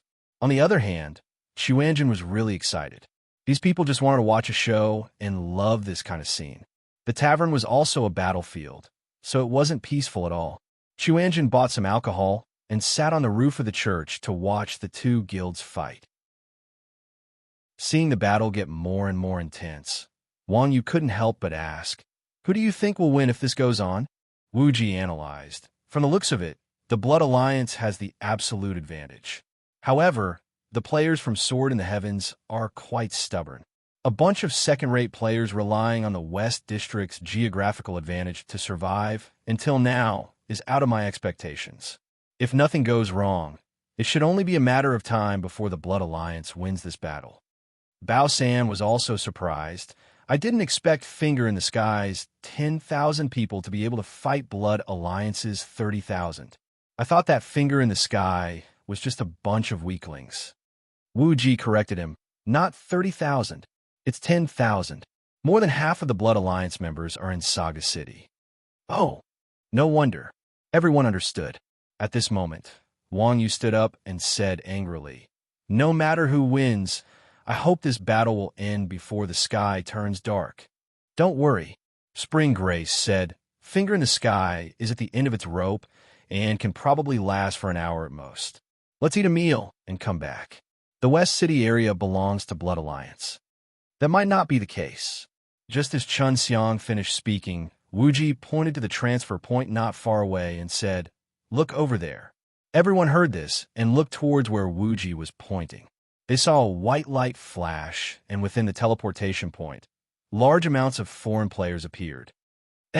Seeing the players within the teleportation point, Chuanjin was stunned. D*MN, is Finger in the Sky crazy? They are actually looking for reinforcements. Chapter 1494. As everyone knew, the players in the game had a very clear concept of territory. No matter how fierce the conflict between guilds of the same main city was, it was still a family matter. They could settle it behind closed doors. If players from other main cities were to get involved, it would be a different matter. Why should outsiders interfere in a fight between family members? Are you the King old man next door? This is not called upholding justice. This is called invasion. If they were invaded, they would naturally have to unite against the enemy. Therefore, in Rebirth, there had always been an unwritten rule, and that was not to fight across the city. To move unhindered, unless the guild was as large as moving unhindered. Even the most tyrannical guild had to follow this rule. Even if there were too many players from other main cities, it would arouse the resentment of the local natives. When the time came, they would work together to kill you, and you would not be able to do anything. Of course, I'm talking about a large-scale invasion. Chuanjin's 10-man team does not count. Therefore, no matter how fierce the battle between two guilds of the same main city was, they would not seek help from players from other main cities. Otherwise, if they incurred the wrath of the other guilds in the city, they would be the unlucky ones. Finger Heaven's act of spending money to seek outside help was clearly a taboo. So what? Seeing how shocked everyone was, Wuji calmly asked. To place one's pride shouted, "What do you think? Finger Heaven is seeking outside help. Are you tired of living?" "Nonsense." Wuji pursed his lips and said, "You said it yourself, the one seeking outside help is Finger Heaven." Hearing Wuji's words, everyone from Chuanjin was stunned, and then a look of realization appeared on their faces. To place one's pride was the only one who was still shouting excitedly. "What's wrong with Finger Heaven? Do they have 3 heads and 6 arms to break the rules?" Wang Yu patted to place one's pride's head and explained, "Finger Heaven doesn't have 3 heads and 6 arms, but they have money. Money. Money." Hearing Wang Yu's explanation, to place one's pride was instantly speechless, and the words he wanted to say were stuck in his stomach. Money. That's right, money again. Although the game world was illusory, some things were more realistic than the real world. For example, money could solve most problems in the game world. From equipment and skills to gold coin quests, as long as you had money, there would be people who would serve you. Putting everything else aside, the people from the Quan Jun sect were also a group of people who served their own interests. Putting aside the small guilds in Yuhui City that didn't dare to provoke Finger Heaven, even the Quan Jin sect would be bribed by Finger Heaven to stay out of this matter if it wasn't for Wang Yu's provocation, let alone the other guilds. If the money was enough, it wasn't impossible for those small guilds and Sword Point in the heavens to work together with the experts from the other main cities to wipe out Blood Alliance. This was the naked reality. Without benefits, everyone's feelings were pure. Once benefits were involved, what bullsh** T sense of territory? How many pieces of equipment could they buy? Motherf** Kerr. This is unacceptable. To place one's pride thought about it, and said, Sword Point in the heavens colluded with outsiders to attack our players. Uncle Nyo, what are we waiting for? It's time to wipe them out. This isn't appropriate. Wang Yu shook his head. Not appropriate? Why? To place one's pride asked in confusion. Even Sword Point in the heavens found external help. Your brain works quite fast. Wuji smiled. However, you are wrong about one thing. The one who initiated the war was Blood Alliance. So what? To place one's pride was confused. To place one's pride, since Sword Point in the Heavens found external help, then they were colluding with outsiders and should be killed. Wuji said calmly, nothing, but don't forget that old cow is the city lord now. Indeed, if Wang Yu was just a normal player in Yuhuicheng, he wouldn't even need Blood Alliance's help to find trouble with Sword Point in the Heavens. After all, Chuanjin was the synonym for unreasonable. If they used Chuanjin's name to do bad things, no one would be surprised. But what was Wang Yu's identity now? Yu Huicheng's city lord. Sword Finger in the Heavens was the manager of Afterglow City's Western District. Currently, it was the #1 guild in terms of construction rate and popularity in Afterglow City, and its achievements were enough to shock the city. There was a subtle relationship between the two. Wang Yu was the city lord who was shocked by Sword Point in the Heavens. If Wang Yu suspected that Sword Point in the Heavens was trying to assassinate him and didn't even have evidence, then he would be killing the donkey when it was no longer needed. Not only would it lower Yu Huicheng's popularity, but it would also cause Yu Huicheng's players to misunderstand him. Compared to Chuanjin's people, Wang Yu was a more respectable person. Naturally, he wouldn't do such an unreasonable thing. It was the same now. Sword Point in the Heavens was attacked first, so it was reasonable for him to spend money to find help. As a friend of Blood Red War Flag and a player of Yu Huicheng, it was reasonable for Wang Yu to help Blood Red War Flag fight Point in the Heavens. However, Wang Yu is the city lord. Blood Alliance and Sword Point in the Heavens were equal in front of Wang Yu. At this time, Wang Yu could mediate, but if he helped either side, then he would be suspected of being biased and would lose popularity. As the saying goes, if you're not in a position, you don't have to think about politics. Who the hell said that being a city lord was cool? If you didn't have political wisdom, you could only stare blankly. For example, Wang Yu's way of doing things was different from normal people. His political wisdom was basically zero. Facing such a situation, he could only wait for the two sides to finish fighting and then come out to be the peacemaker. Wang Yu didn't have a choice either. He was helpless as well. The only thing he could do now was to wait and see. Blood Alliance's less than 10,000 people were all elites compared to the weak sword pointing to the heavens.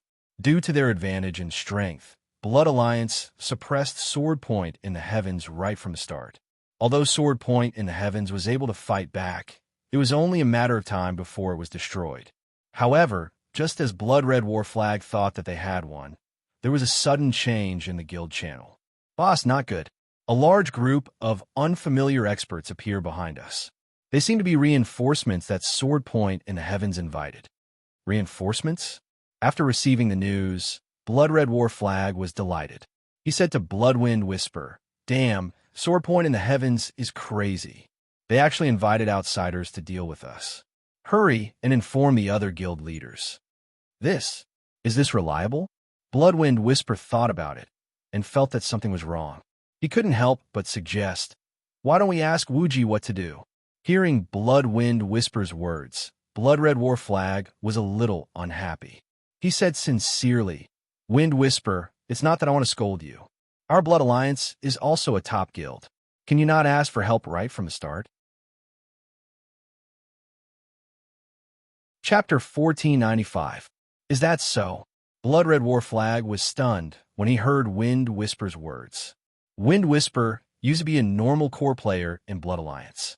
His words didn't carry much weight. However, this kid was extremely smart. Blood Alliance had been through many battles, and Wind Whisper had been able to predict the outcome. Now, Wind Whisper had become Blood Alliance's #1 strategist.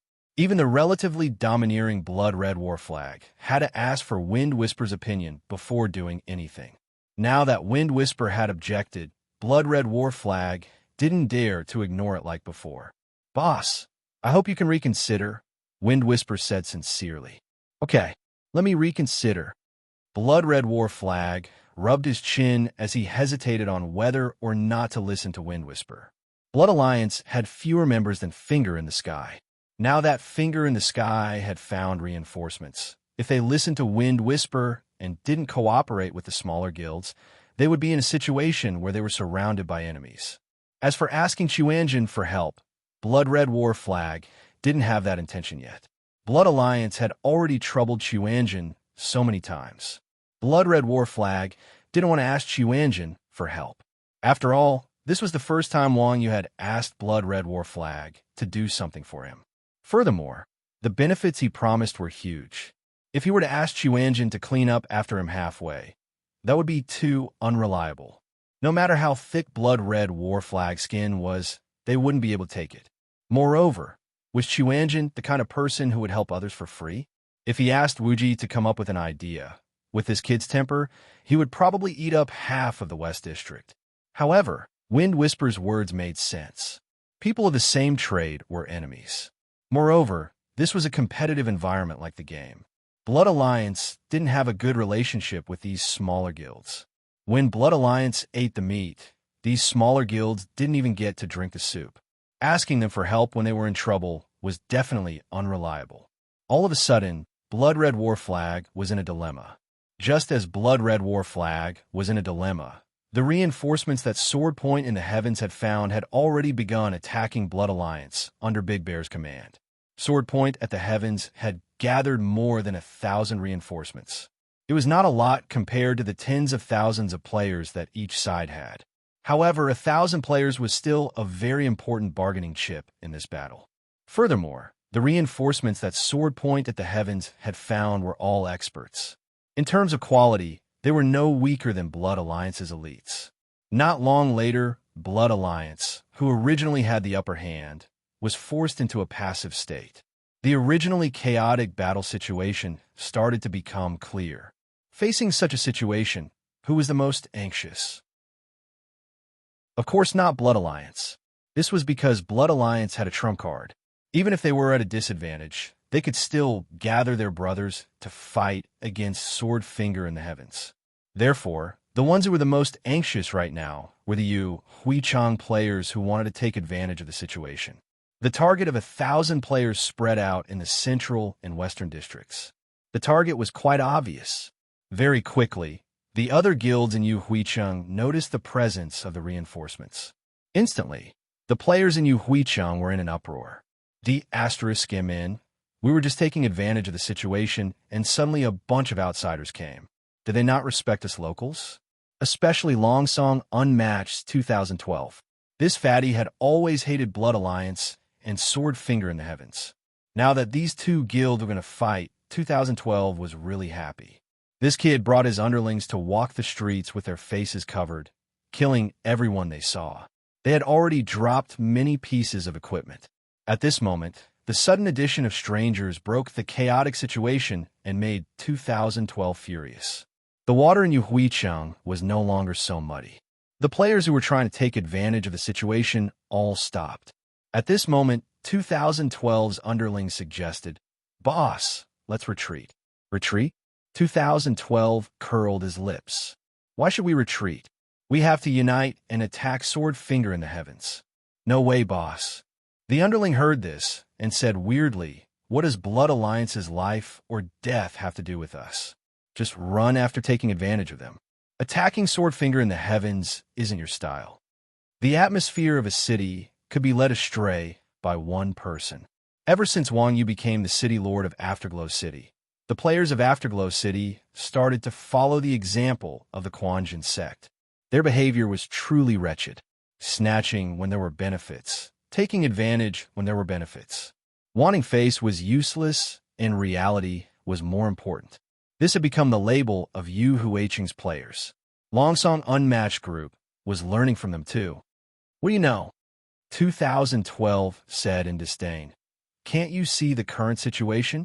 Sword Finger in the Heavens is determined to fight to the death with Blood Alliance.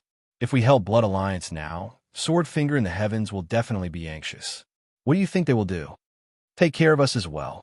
The underling was confused. He dares. 2012 said, he can't even deal with one Blood Alliance, and he wants to become the enemy of the entire city. So, you're saying that they can still spend money to keep the peace? The underling asked weirdly. That's right. 2012 laughed sinisterly It has nothing to do with us if Blood Alliance or Sword Finger in the Heavens dies, as long as we take advantage of them. If you slap him, he will pay you back. Are you going to slap him? Slap. Slap. We have to slap him. Boss, you are really something. Hearing 2012's explanation, the underlings all gave him a thumbs up. Of course, 2012 felt really good after being praised. As the saying goes, the onlooker sees the game more clearly. The two sides that were fighting on the battlefield were the parties involved. Now that they wanted to kill the other side, no one thought about this. Even 2012 could see this point. The players from the other guilds weren't stupid and naturally knew what they had to do to get the most benefits. Moreover, it was in line with the players' views and values of the game. Thus, all the smaller guilds didn't even wait for Blood Alliance to inform them, and they all started to attack Swordfinger in the Heavens. Seeing this, the originally conflicted Blood Red War Flag finally let out a sigh of relief and said to Bloodwind Whisper, "Do you see that? This is what the people want. I can't do anything about it." Ugh. Bloodwind Whisper was speechless. Boss, this is bad. At the same time, in Swordfinger in the Heavens office, Captain Don't Shoot received a message from Big Bear Wafer. Our Yuhuaching small guild is starting to group up and attack our reinforcements. Captain Don't Shoot saw the message and said angrily, "Damn, I knew that this bunch of bastards would do something like this. It has nothing to do with them." "Then what we do now?" Big Bear Wafer asked. "Nonsense." Captain Don't Shoot waved his hand. "Spend money to settle this." Chapter 1496. After sending the message to Big Bear, Don't Shoot opened his friends list and added all the players from the smaller guilds into a temporary group. When Don't Shoot saw Wuji's ID, he hesitated and added Wuji into the group as well. No matter what, Chuanjin was Yuhuaching's strongest guild. Even if Don't Shoot knew that Chuanjin and Blood Alliance were on the same side, he didn't dare to ignore Wuji. If all the other guilds said hello and ignored Chuanjin, wouldn't they be opposing Chuanjin? If Chuanjin were to cause trouble because of this, Don't Shoot wouldn't be in the right. With Chuanjin's personality, they would definitely do something like that. As for Don't Shoot adding him into the group, the other bosses of Huicheng weren't surprised. The reason why they attacked Point Sword in the Sky was for this result. Seeing that all the bosses of Yuhuaching's guilds were here, Don't Shoot cleared his throat and greeted, "Bosses, how have you been?" "Not bad." 2012 was the first to reply and started to cause trouble. "Leader, I don't want to scold you, but you didn't do the right thing. You were fighting with your own brothers, so why did you find outsiders?" The others all agreed. "That's right. Leader, if you don't make those outsiders scram, don't blame us for being impolite." "Haze," Don't Shoot sighed. "You are right, but we have no choice. Blood Alliance is so strong. Who in Huicheng dares to offend them?" "That's true." Everyone nodded their heads. Cough, cough. At this moment, Wuji coughed. "Air." The bosses saw that Wuji was there and said, "Of course, Chuanjin is an exception." "That's right," Don't Shoot said. "Point Sword in the Sky isn't Chuanjin. Now that we are being attacked by Blood Alliance, we can't defend at all. We have no choice but to find outsiders to help. Why don't you guys help us?" "Haha, the moon is not bad today. Yeah, the sun was pretty good last night." Hearing their captains say not to shoot, everyone pretended to be stupid. "What the hell, you two big guilds are fighting. Why are you sending us to our deaths?" Captain Don't Shoot. He knew that these bastards wouldn't dare to help. So he said, "So I also hope that everyone can treat this matter fairly and not interfere." Hearing the captains say not to shoot, everyone knew that he was going to give the money. Sword Point at the Heavens was, after all, a big guild in Yuhuicheng that was second only to the Blood Alliance. So, at this time, everyone just waited to take the money and leave. No one dared to openly refute the captain's words. After all, a starving camel was still bigger than a horse. Even if they couldn't beat Blood Alliance, they could wipe out a small guild like them in a matter of minutes. Only Wuji said, unhappily, "You make it sound like we're holding hands." What are you talking about?" Seeing that the one refuting him was Wuji, Captain Don't Shoot hurriedly said, "Our Sword Point at the Heavens just needs a chance to compete fairly.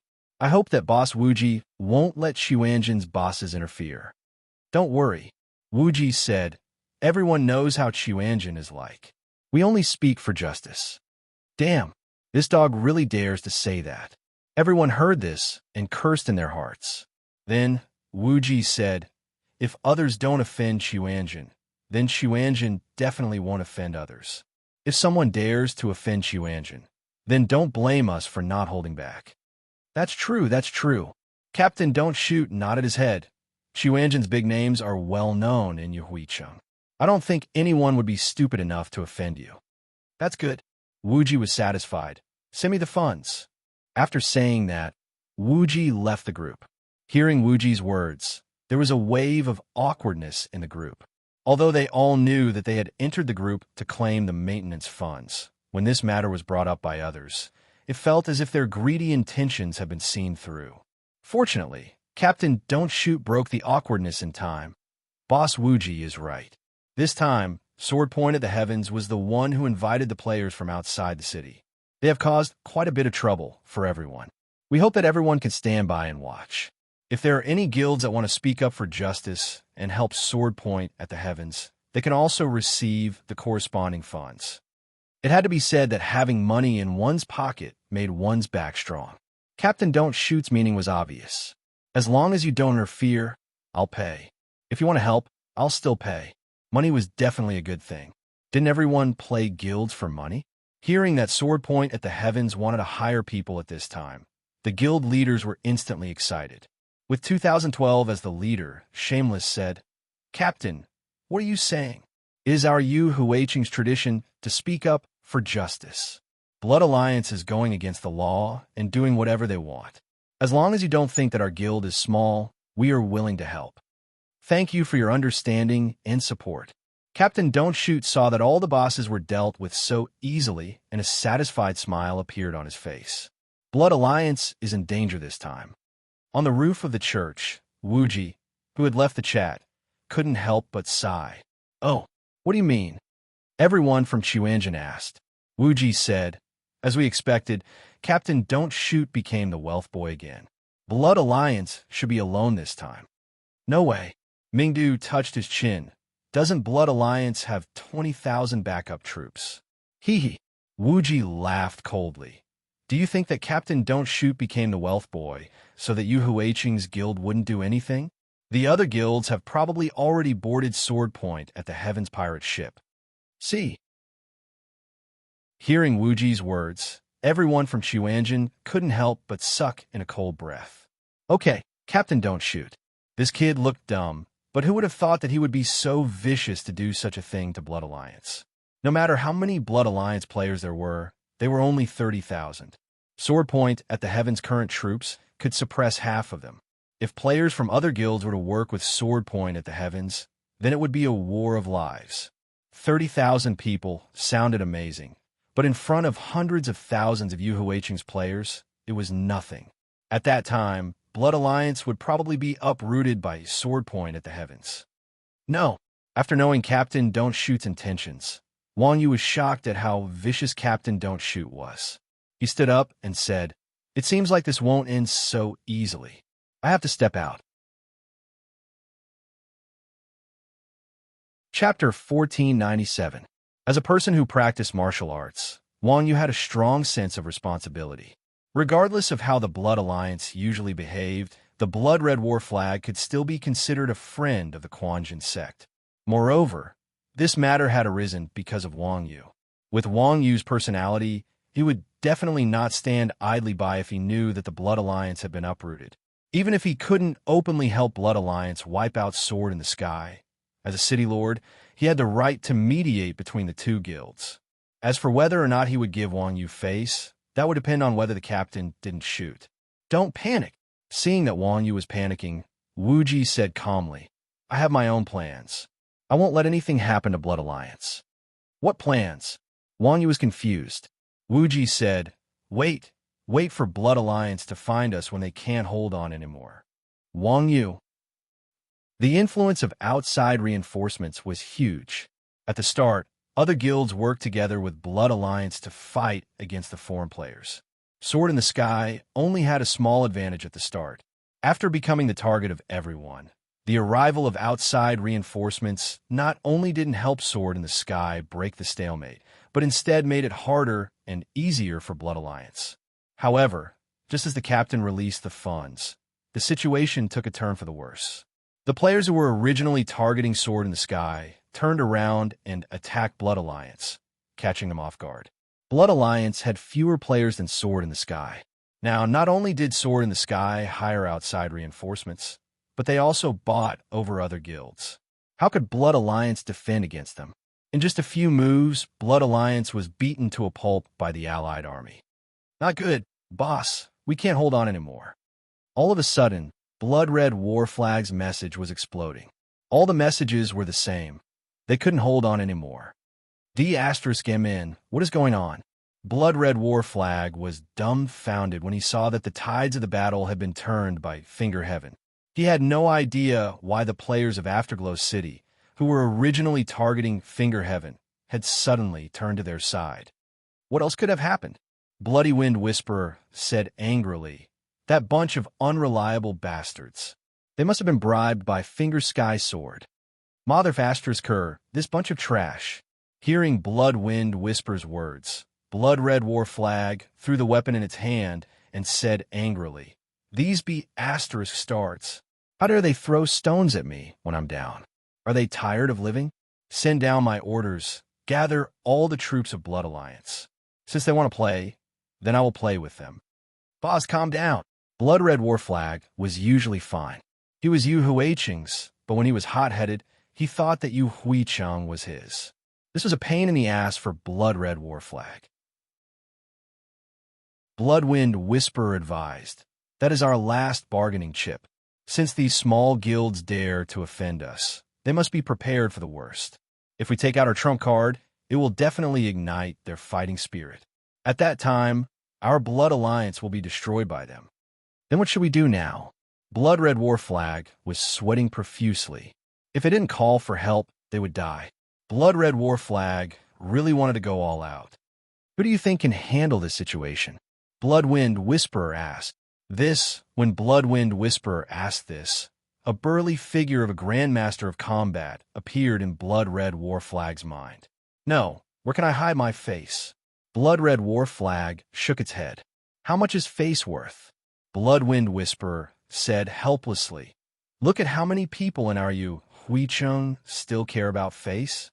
Don't you know whether it's face or Yu Huicheng?" Blood Red War Flag was conflicted. If others didn't care about face, that was their business. He was the leader of a big guild. His face was much more valuable than those shameless people. "If you can't put your face down, then I'll go." Bloodwind Whisperer said subconsciously when it saw Blood Red War Flag conflicted. Who knew that Blood Red War Flag would shamelessly say, "That's great. It's decided then." F***CK. Bloodwind Whisperer cried. Why did he have to be so shameless? He must have been scammed. It wasn't that Blood Red War Flag didn't want to ask for help from Chuanjin. He was just waiting for someone to ask for help. This old be asterisk starred. It couldn't be helped. It was his duty to be shameless on behalf of the leader. Since he was scammed by Blood Red War Flag, Bloodwind Whisperer could only accept his fate. He opened his friend list with Wuji. "Boss Wuji, help. I'll reward you handsomely." Seeing Bloodwind Whisperer's message, Wuji replied casually, "Lure them to the tavern." "Tavern?" Bloodwind Whisperer said gloomily, "Boss, you don't know how many people there are. Our Blood Alliance players are being ganged up on as soon as they show up. There's no way we can make it to the tavern alive." Wuji replied again, "Are you guys feeding these idiots from Netherworld for nothing?" Netherworld, hearing Wuji's words, Bloodwind Whisperer's eyes lit up. The main force dealing with Blood Alliance was Yu Huicheng's players. The reason why the Blood Alliance players were ganged up on as soon as they showed up was because they were all familiar faces in Yu Huicheng. Everyone would see each other all the time. Even if they didn't know each other, they would still be familiar with each other. The people from the Netherworld King realm were different. They were outsiders, and they were also famous people. No one knew that they had joined the Blood Alliance, so no one would provoke them. After all, everyone was following Finger Heavenly Sword to make a living. If it didn't threaten their survival, they wouldn't risk their lives.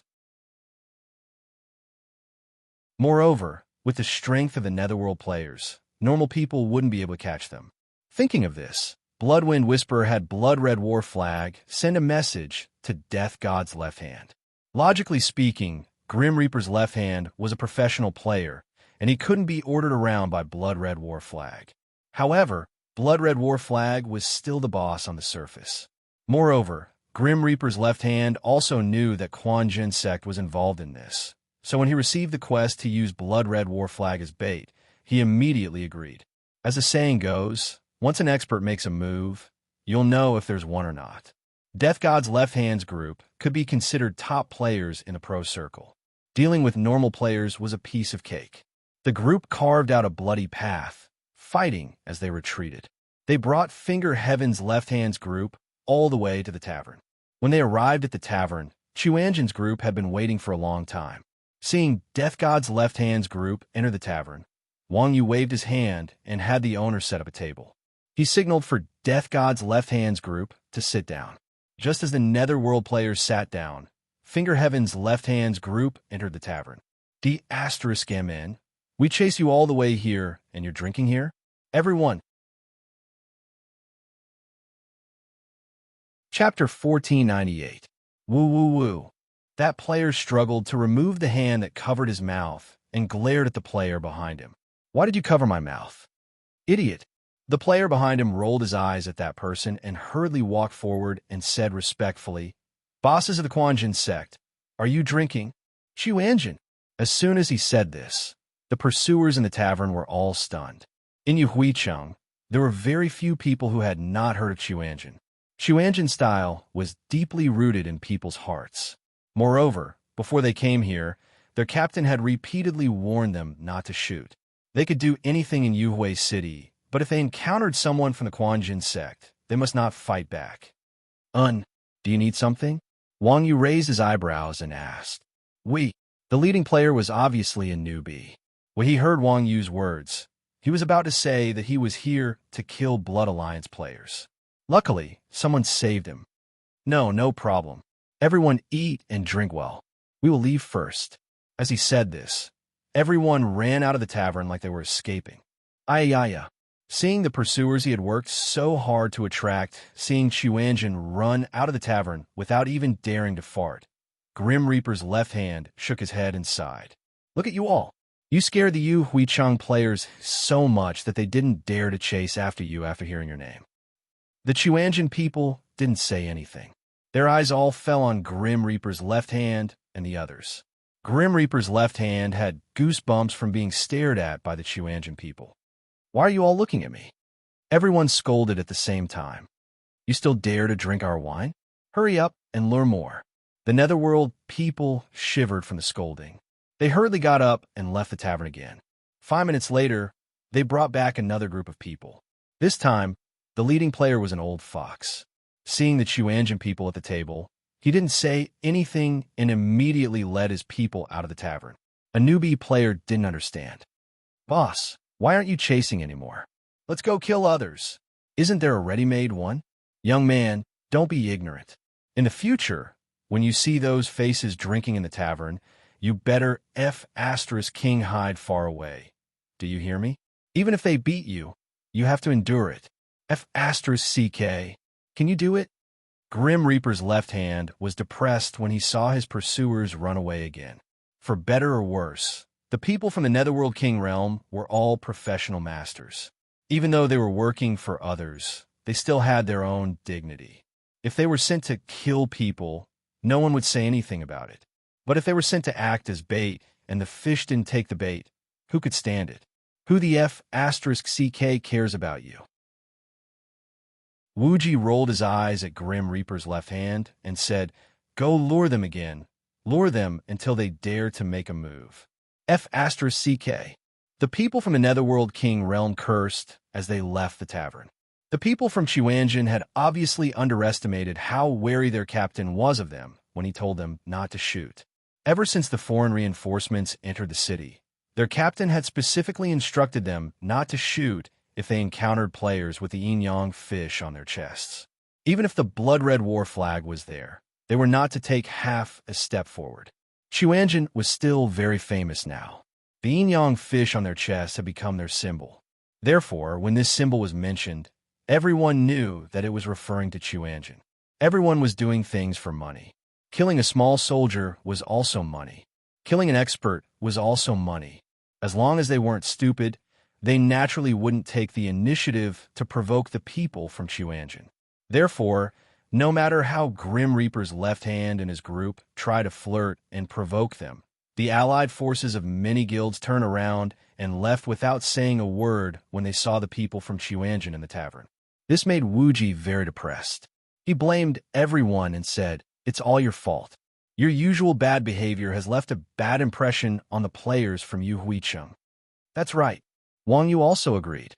Now people are avoiding us when they see us. It's all your fault for tarnishing the reputation of Chuanjin. F*CKU. The people from Chuanjin were furious. Damn it. The reason why Chuanjin ended up like this was because of you two pieces of trash. One of you slaughtered other guilds, and the other destroyed other guilds. In terms of evil, all of the people from Chuanjin added together couldn't compare to these two beasts. Boom. Just as the people from Chuanjin were blaming each other, Grim Reaper's left hand and his group rushed into the tavern again. They sat down at the table and said, F*CK. Tell Blood-Red War Flag that if the people from Finger the Heavens run again, we won't do it anymore. As Grim Reaper's left hand spoke, a group of players followed closely behind into the tavern. The person in the lead was as wide as two people and had an extremely strong body. After seeing the people from Chuanjin, he was slightly stunned.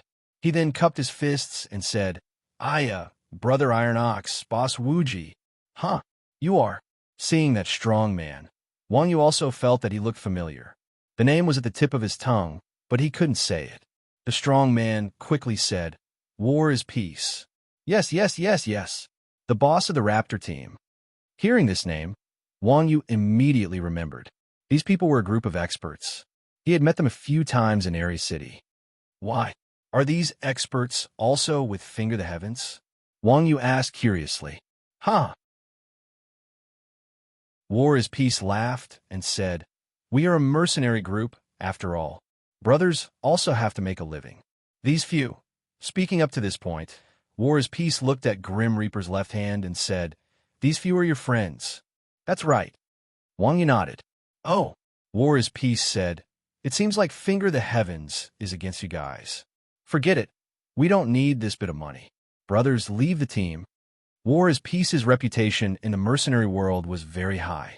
Look at his attitude, casually asking his subordinates to leave Finger the Heavens team.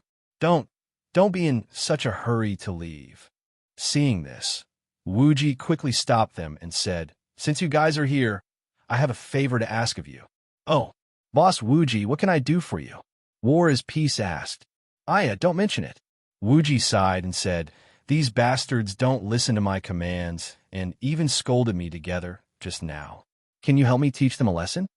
After saying that, Wuji turned around and asked the Chuanjin people, "Who scolded me the most just now? Step forward."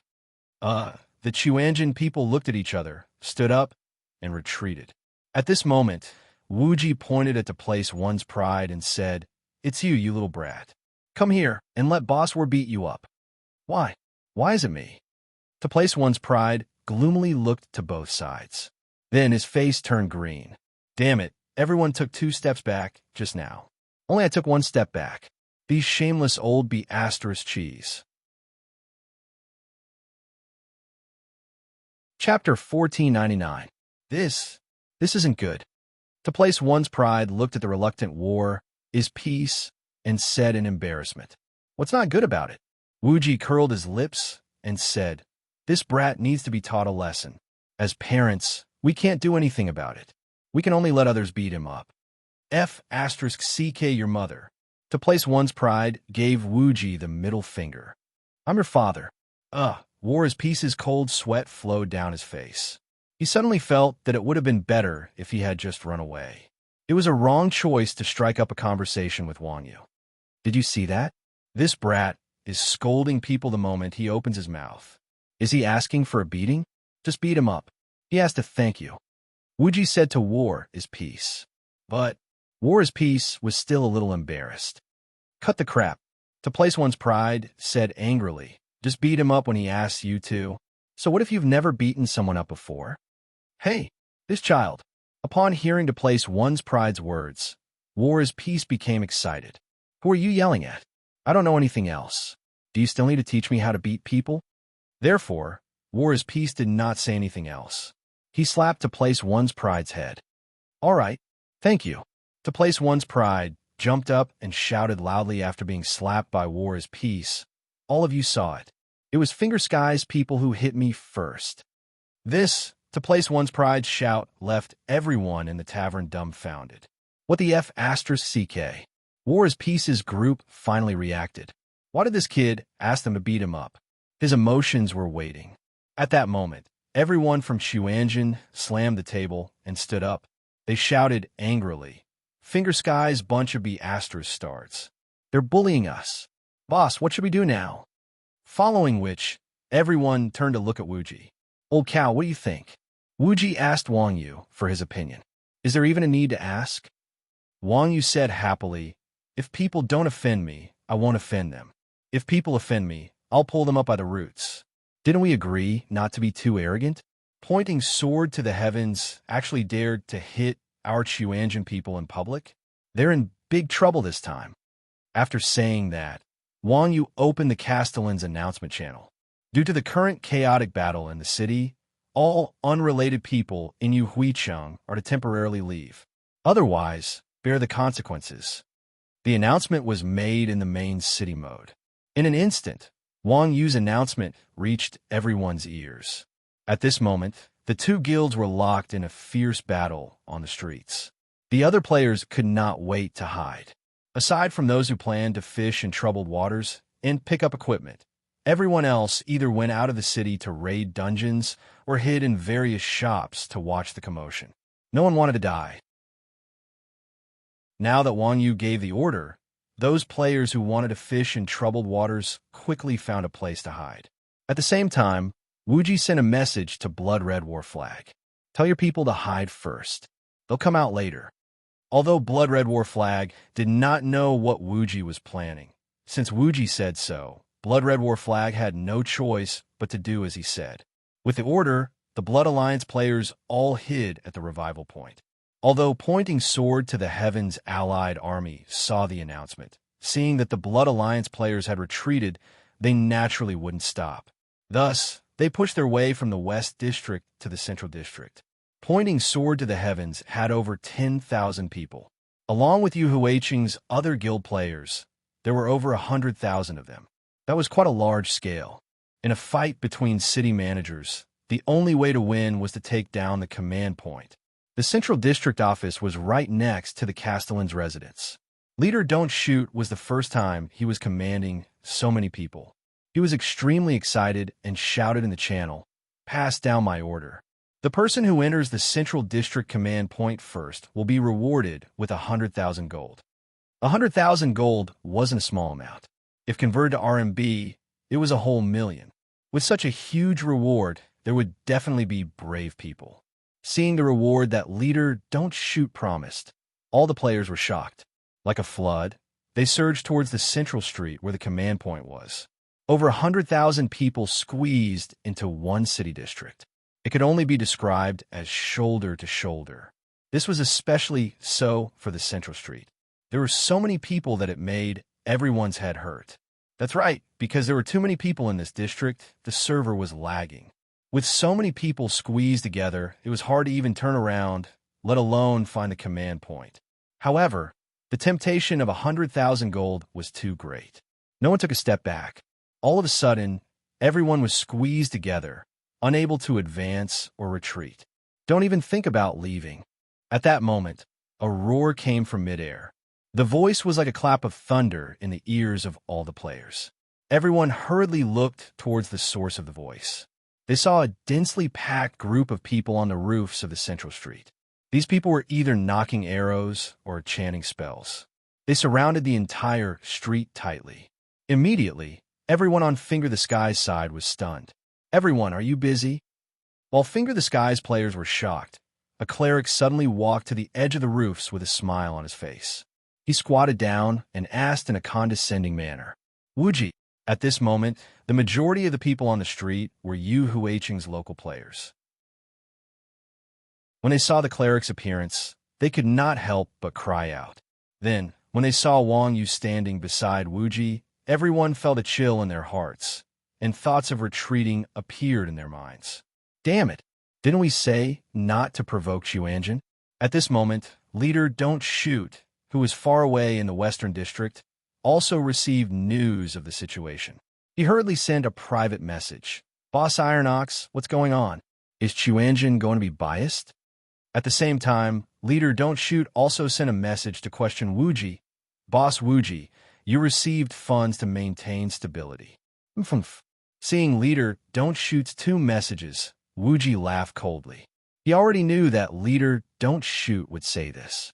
Wuji had already prepared a set of words. Soon, leader Don't Shoot received a message from Wuji. Castellan Iron Ox said that as a city lord, he will never be biased towards any guild. Right now, he only wants to stand on the side of Xuanzhen and discuss matters with you. "Xuanzhen?" "That's right," Wuji said. "Someone from Finger the Sky attacked our Xuanzhens to place one's pride in a tavern. What a cute kid, but he was beaten up while drinking and singing. Is there still any law?" Then Wuji added, "We, Xuanzhen, never start a war, but we are never afraid of war. If anyone dares to attack Xuanzhen, we will fight them to the end." "Good, good, good." Hearing Wuji's words, leader Don't Shoot said good thrice and replied fiercely, "Fine, you have guts." In this world, there were no truly stupid people, let alone Don't Shoot, who was a smart person. Even if leader Don't Shoot was stupid, he would have understood what Xuanzhen was singing at this moment. Chapter 1500. Boss, Xuanzhen has interfered. What should we do? At this moment, Big Bear and the others also received the news. They hurriedly asked Don Shoot, "What can we do?" Don Shoot said angrily, "Just do it, do it." Big Bear and the others was shocked. "Boss, are you having a fever? Have you thought it through? Are we really going to do it?" "Nonsense." Don Shoot had already lost his mind from anger. He angrily said, King Xuanzhen has gone too far. They really think they're important. They accepted my money and still dare to do this. CK their mother. I don't believe that we can be turned around by a dozen bastards with over 100,000 people under us. Indeed, in the face of absolute strength, individual strength was just empty talk. No matter how strong Wang Yu was, could he fight 10,000? Not to mention that the players wouldn't agree. The system would be the first to come out and reconcile with him. Now, Don Shoot had over 100,000 people under him. To dare to turn against Xuanzhen meant that they had the confidence to do so. But, boss, Big Bear and the others hesitated. I naturally have no objections to your instructions, but if the players from the other guilds have any objections, they were all old players in the game. Big Bear and the others understood the style of the other guilds very well. Wang Yu had been famous in Yuhuichang for a long time. With just his reputation, he forcefully suppressed the harmonious development of hundreds of thousands of players in Yuhuichang. Such a strong influence was probably the first in the history of the game. Moreover, the evil people of Xuanzhen were also famous in the gaming world. Now, the players of Yuhuichang all paled at the mention of Xuanzhen. They were just out to take advantage of the situation. Who would dare to risk their lives against such people? If Don Shoot decided to fight to the death with Xuanzhen, not only the other guilds, but even his own players might not be able to be relied on. I know what I'm doing. Captain Don't Shoot said, "Go and tell everyone now that whoever kills a Xuanzhen man once will be rewarded with 100,000 cash. If they kill Iron Ox once, they will be rewarded with 1,000,000 cash. Cash on the spot." It could be seen that Captain Don't Shoot was really driven crazy this time. He actually placed such a high bounty, and it was in cash. 1,000,000 wasn't a small sum. Ordinary people wouldn't be able to earn that much money even after working for several years. Even 100,000 credits was equivalent to an entire year's income. Moreover, The only price they had to pay was to kill a single player. As long as there were enough benefits, people could even throw away their lives. Even if they were usually afraid of losing experience and equipment, when faced with such a high bounty, it was impossible for them not to be moved. After all, dying 100 times in the game would only result in the loss of virtual items, but the reward would be real money. In the game, there was no legend that could stand tall forever, especially in the virtual world of online games. If they didn't show up for a month, they would be forgotten. No matter how strong Wang Yu was, to the players of Yu Huicheng, it was something that happened a long time ago. As for the foreign players from other main cities, they had only heard of how strong Wang Yu was. Who would take it seriously? Normally, everyone might go with the flow. If he said he was strong, then they would take it as he was strong. But now, with benefits in front of them, Wang Yu's group on the roof was no longer the terrifying Xuanjin, but a pile of real money. Of course, compared to the excited players, the bosses of the major guilds were still relatively calm. After all, 1 million wasn't too tempting to them. It really wasn't worth it to risk their lives against Xuanjin for such a small amount of money. After thinking about it, the bosses of the major guilds were just about to withdraw from this operation with their subordinates when they were suddenly pulled into the chat group by Captain Don Shoot. Then Captain Don Shoot said, "Bosses, it's time for us to unite. Captain, what you're doing isn't right." Before Captain Don Shoot could finish, 2012 said angrily, "We're helping you out of goodwill, and you're sending us to our deaths." Wasn't that right? 2012 was the first person to witness Wang Yu's strength. Back then, Wang Yu chased after Blood Red War Flag's brother in Yu Huicheng and slaughtered 2 streets. He forced Blood Red War Flag to compensate them and then retreated alone. To move unhindered tens of thousands of players, it was like it had just happened yesterday. It could be said that in Yu Huicheng, besides Blood Red War Flag, no one understood Wang Yu's strength better than 2012. Now, Captain Don Shoot wanted everyone to fight against Xuanjin. What was his intention? Facing 2012's questioning, Captain Don Shoot said calmly, "I'm not sending you to your deaths. I'm giving you a chance to live." "Oh, what do you mean?" the bosses all asked. "Scoff." Captain Don Shoot scoffed coldly. "We are all in the same boat. You all had a part in attacking Blood Alliance, right?" "So what?" 2012 asked back. Captain Don Shoot said, "Xuanjin is helping Blood Alliance this time. Their intention is to take back the new city that we just built. If it wasn't for you, Blood Alliance would have taken over the West City already. You say it has nothing to do with you? If Sword in the Heavens is gone, do you think you can still live?" This, 2012, and the others were stunned when they heard this. That's right, apart from Xuanjin, the other guilds in Yu Huicheng were split into 3 factions. Blood Alliance and Sword in the Heavens were their own factions. Although the other smaller guilds had conflicts with one another for survival, they had to work together at crucial times. These 3 factions restricted one another and balanced one another. If it was really as Captain Don Shoot said, Blood Alliance would have no more power to restrict Blood Alliance after they wiped out Sword in the Heavens.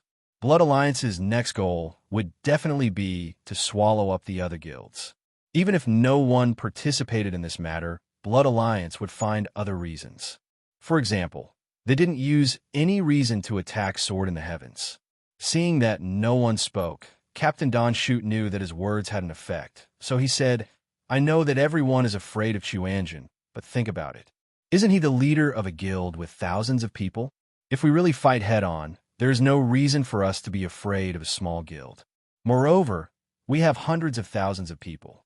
Don't you all have the courage to fight them? Are you all willing to be ruled by them forever?" Captain is right. Actually, Xuanjin is just like that. If we have hundreds of thousands of people and we are afraid of a few people, then we will be laughed at. After being tricked by Captain Don Shoot, everyone's fear of Xuanjin started to dissipate. However, 2012 wasn't so easily tricked. He asked sharply, "If we really overthrow Xuanjin, what benefits will we get?"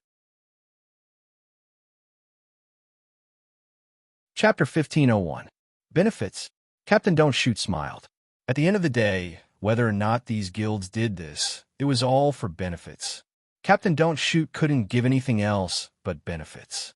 As long as you can take down Chuanjin, I will reward you greatly. Don't worry, I don't lack money. Moreover, if I become the city lord, I won't take any of Yu Huiqing's management areas. I will give them all to you. This, hearing the captain say not to shoot, everyone in the room beamed with joy. These days, no one helped for free. No matter where, money and power were always the top topics of discussion. Captain Don't Shoot was obviously well versed in this. He first promised them large amounts of money and then promised them management rights. This was a two-pronged approach. No matter which one you liked, or even both, Captain Don't Shoot could give them to you. Such generous conditions directly hit the bottom line of everyone present. With such temptation, let alone going against Chuanjin, even if they were asked to go against the main city guards, they wouldn't hesitate. One had to say, angering a rich person was much scarier than angering a bunch of experts. Leader, don't shoot. I've already been bullied by Wuji. First, I'll throw money to calm the players. Then I'll throw money to calm the bosses. No matter how strong his opponent was, he only had one skill, and that was throwing money. He didn't believe that he couldn't smash them to death. At the same time, on the Central Street, after receiving Big Bear Wait for Me's message, all the players changed their target from Blood Alliance to Chuanjin. They couldn't find Blood Alliance's command center in such a short amount of time. Chuanjin and the others were all standing on the rooftops. They were walking treasuries. Thus, all the players in the Central Street had the same goal, which was to attack Chuanjin's people. Thus, a sky full of magic arrows were thrown at the rooftops at the same time. Although there were many players on Finger Heaven's side, the size of the map was limited. The entire Central Street was packed, but there were only tens of thousands of people. These people came from different guilds and different main cities. They were basically unorganized and undisciplined. On the roofs, the Blood Alliance players were led by Chuanjin's group. They advanced and retreated in an orderly fashion. Adding on the fact that they had the terrain advantage, according to the original plan, they should be able to suppress the players on the roofs. Unexpectedly, the players below didn't know what was wrong with them, and all of them simultaneously attacked a target on the square. The Blood Alliance players were caught off guard. After all, they were outnumbered by several times. Even if they had the advantage of terrain, they wouldn't be able to defend against an enemy that was several times their number. The people of the Chuanjin sect were all experts at escaping, so when they saw that the situation was not good, they immediately turned tail and ran. The pitiful Blood Alliance players were instantly covered by magic arrows. Boom! After a series of attacks, a huge gap appeared in Blood Alliance's encirclement. However, the people from Chuanjin were still jumping around on the roof. They looked at the players below in surprise and asked, F***CK, what's going on with Wuji? Is there an expert among them? One had to know that even a professional commander would find it difficult to command tens of thousands of people, much less a bunch of otakus in the game. Now that the tens of thousands of players had such a clear target, it was obvious that someone was giving them instructions. How would I know? Wuji was also confused. Everyone retreat to the 9 o'clock direction. That is a blind spot, so they definitely won't attack there. As he said that, the people of Chuanjin quickly ran in the direction that Wuji pointed. Seeing that the people from Chuanjin didn't die, the players below were also stunned. F***CK. As expected, they are as strong as the legends say. They can even dodge that. In shock, everyone once again targeted Chuanjin on the roofs. Then, another wave of attacks covered the sky. F***CK. Seeing the players' attacks follow them like a shadow, the people of Chuanjin shouted, Second brother, raise your shield. When Yin Lao Air heard this, he raised his shield. Wuji raised his hand and gave Yin Lao Air an invincibility. Bang, bang, bang, bang. After a series of violent sounds, all the attacks were blocked by Yin Lao Air. Mingdu said anxiously, F***CK. Wuji, your trick has been seen through, right? Impossible. Wuji said confidently. How can anyone see through my trick? Everyone, retreat to the trading street. After receiving Wuji's order, the people of Chuanjin quickly took a few steps back, turned around, and ran in the other direction. The trading street was actually the street in front of the city lord's residence. It was only one house away from the central street, and also belonged to the central area. Right now, the central area was already filled with people from Sword in the Sky. There was no place to stay, and the streets and alleys were full of people. As soon as the people of Chuanjin showed their heads, they were once again targeted by the players on the street. The overwhelming attacks once again smashed towards the group of people from the Quanjin sect. This time, the people of Chuanjin were completely dumbfounded. After all, they had known Wuji for a long time, and they were very clear about Wuji's abilities. After playing the game for so long, it had always been Wuji who schemed against others, and he never missed a step. What was going on today? Why did the opponent seem to see through Wuji's thoughts and accurately attack the safest spot that Wuji had indicated every time? Everyone looked at Wuji with doubtful eyes.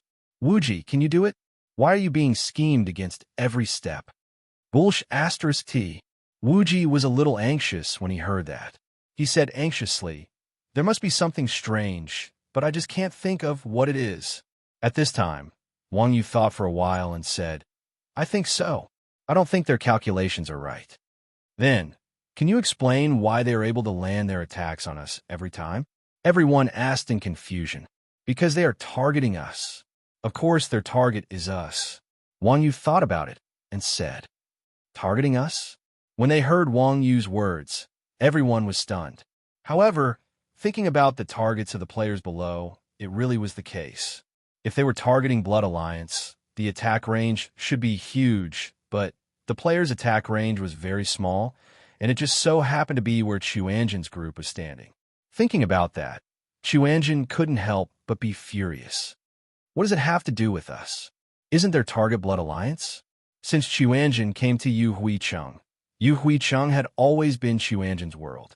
Chuanjin had been comfortable in Yu Huicheng for so long that they seemed to have an illusion that even Yu Huicheng's guild wouldn't dare to do anything to a small guild like Chuanjin.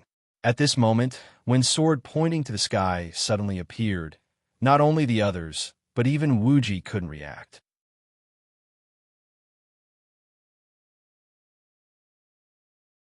Chapter 1502. Obviously, Captain don't shoot because he wants to be the Castellan. Wang Yu muttered. It seemed that Wang Yu was really angered by Captain don't shoot. Such a kind-hearted guy was still holding a grudge over this matter. Be a Castellan? Puffed. Everyone couldn't help but pout. Is he even worthy? How can anyone be a Castellan just because they wanted to? Which Castellan in the game wasn't in existence that dominated an area? In Yu Huicheng, there were a few affiliated main cities that were far away from the Emperor. Just Yu Huicheng alone couldn't be suppressed with Captain Don't Shoot's prestige. However, what Wang Yu said made sense. Since the beginning, Yu Huicheng hadn't stopped fighting. In order to make a name for himself, he attacked Chuanjin. In order to seize the management rights, he went against Chuanjin. Now that Captain Don't Shoot suddenly targeted Chuanjin to become a Castellan, it was reasonable. Wuji thought for a moment and said, regardless of whether he's worthy or not, based on the current situation, it's obviously very disadvantageous to us. In the past, Chuanjin could intimidate Yu Huicheng's players, mostly because Chuanjin's players were wretched and cunning, and they were strong. Yu Huicheng's guild fought for themselves, and they couldn't do anything to Chuanjin if they couldn't unite. Now, because of the influence of money, everyone only had one goal, and that was to Chuanjin. Driven by benefits, the players were unprecedentedly united. Facing such a situation, even if Chuanjin had a super expert like Wang Yu, it was tantamount to a mantis trying to stop a car. There was strength in numbers. This was not just a saying. What do we do now? Mingdu frowned and said, Captain, don't shoot. He doesn't have the life to be a Castellan. If he becomes a Castellan, I won't agree. So what if you don't agree? Everyone said in disdain. Are you going to point your sword at the sky and slaughter them all by yourself? Hey, you guys don't put me in your eyes. Wang Yu's face was full of black lines. You want to kill me with just these people? That's true. Everyone nodded. This was the main reason why the captain could not become the city lord. Wang Yu's strength was so high that even he did not know what the upper limit of his strength was. Normally, He would not be afraid of a few hundred people, and he would still dare to charge in if there were a few thousand people. If there were tens of thousands of people, even if he could not defeat them, he could still retreat unscathed. Even if there are hundreds of thousands of players surrounding us, we can still go offline, right? When he went offline, he would bring his wife to the Maldives for a vacation. If the captain didn't open fire, he would probably be exhausted to death. Speaking of logging out, Wuji's eyes suddenly lit up. Yes, we should leave this place now. Open it. Wuji, are you crazy? Could it be that you know that you're being schemed against, so you're so scared that you can't even speak? Hearing Wuji's idea, everyone expressed that Wuji was scared out of his wits. Scram! Wuji smiled and said, "This is called a feint." What do you mean? Everyone was puzzled. Wuji said spiritedly, "The momentum of the first drum will weaken, and the third will be exhausted. Right now, sword points to the sky is gaining momentum. No one can withstand his punch. Let's just ignore him and wait for his momentum to dissipate before coming back. Isn't that enough?" Easy for you to say. Chunxiang thought for a while and said, "To be able to gather so many people's momentum, there are only two ways. One is personal charm, and the other is the charm of money. Do you think that Captain Don't Open Fire, that be Astra's starred, has this kind of personal charm? Does this have anything to do with what Wuji said?" Wang Yu was puzzled. Yes. Wuji said, "Captain, don't open fire. To be able to unite so many people, it must be the power of money. As long as you have money, you can create as many momentum as you want." That's right. Chun Xiang said, "So what's the point of us leaving? When we come back and they have money, won't we be the target of everyone?" It's not the same. Wuji said, "Do you know what their momentum is coming from? Money? To place one's pride interrupted." That's right. Wuji said, "Money is actually just a subjective reason. The objective reason is the illusion of unity created by money. What we need to do now is to break this illusion." Break? How do we break it? Everyone revealed a puzzled expression. Hee hee. Wuji chuckled and said, "The cooperation created by money is only brothers on the surface. As long as we let them split the loot slightly, these people's true colors will be revealed. When that time comes, we don't even need to do anything. Their alliance will collapse on its own." Split the loot? Wang Yu frowned. "You're talking about that trash who want me to give the city to Captain and not open fire." Huh. Wuji laughed. "We're just fishing. There is no need to use such a big bait. Just let Blood Alliance suffer a loss. Send him a message and tell him to surrender." Everyone, after saying so much, in the end, Wuji still wanted to sell Blood Alliance. "Okay, then you go and do this. I can't say such words." City Lord Wang Yu waved his hand, handing over the responsibility of offending people to the dog-headed advisor, Wuji. In the command center of the Blood Alliance, Blood Red War Flag couldn't understand the current situation at all. Blood Red War Flag also couldn't understand what Finger to the Heavens was trying to do. Why did he start attacking the Quanjin sect? Just as Blood Red War Flag was having a headache, Blood Red War Flag received a message from Wuji, "Surrender." What? Seeing Wuji's message, Blood Red War Flag thought that it had seen wrongly. It looked at Wuji's message more than 10 times before replying. "Boss Wuji, did you send it to the wrong person?" "No." Wuji said, "Old Cow said to surrender and then go offline with your people to hide for a day." Surrender? This. Blood Red War Flag saw Wuji's message and instantly became alert. *MN. Don't tell me Finger in the Heavens and Xuanjin are working together to mess with me. Mess with you? Blood Red Wind Whisper asked in confusion. Wuji said to surrender and then go offline to hide. Blood Red War Flag said angrily, *MN. I treated Xuanjin as a brother and they actually stabbed me in the back. Aya. As expected of Boss Wuji, he is really amazing. Hearing Blood Red War Flag's words, Blood Red Wind Whisper clapped its hands in excitement and almost jumped up. *MN. Wind Whisper, are you crazy? Blood Red War Flag said angrily. What's so amazing about surrendering? They're playing with me. Boss. Blood Red Wind Whisperer said excitedly. I think you should do as Boss Wuji said. We definitely won't be at a disadvantage. D*MN, my management area is about to be taken away, and you still say we won't be at a disadvantage? Could it be that you are a spy planted by Wuji? Blood Red War Flag was clearly enraged as it spoke incoherently. Chapter 1503. This, although Blood Red War Flag was just being angry, they hesitated after hearing Blood Wind Whisper's words. It was understandable. After all, he was the boss of a super guild. How could he surrender just because someone told him to? How could he answer to his brothers? Seeing that Blood Red War Flag was hesitating again, Snow Wind Cloud couldn't help but say, Boss, do you think we have a chance of winning against Finger Heaven? This, Blood Red War Flag lowered his head. Right now, Sword Points to the Heavens was unstoppable. Even Quan Zhun's sect couldn't raise their heads, let alone Blood Alliance.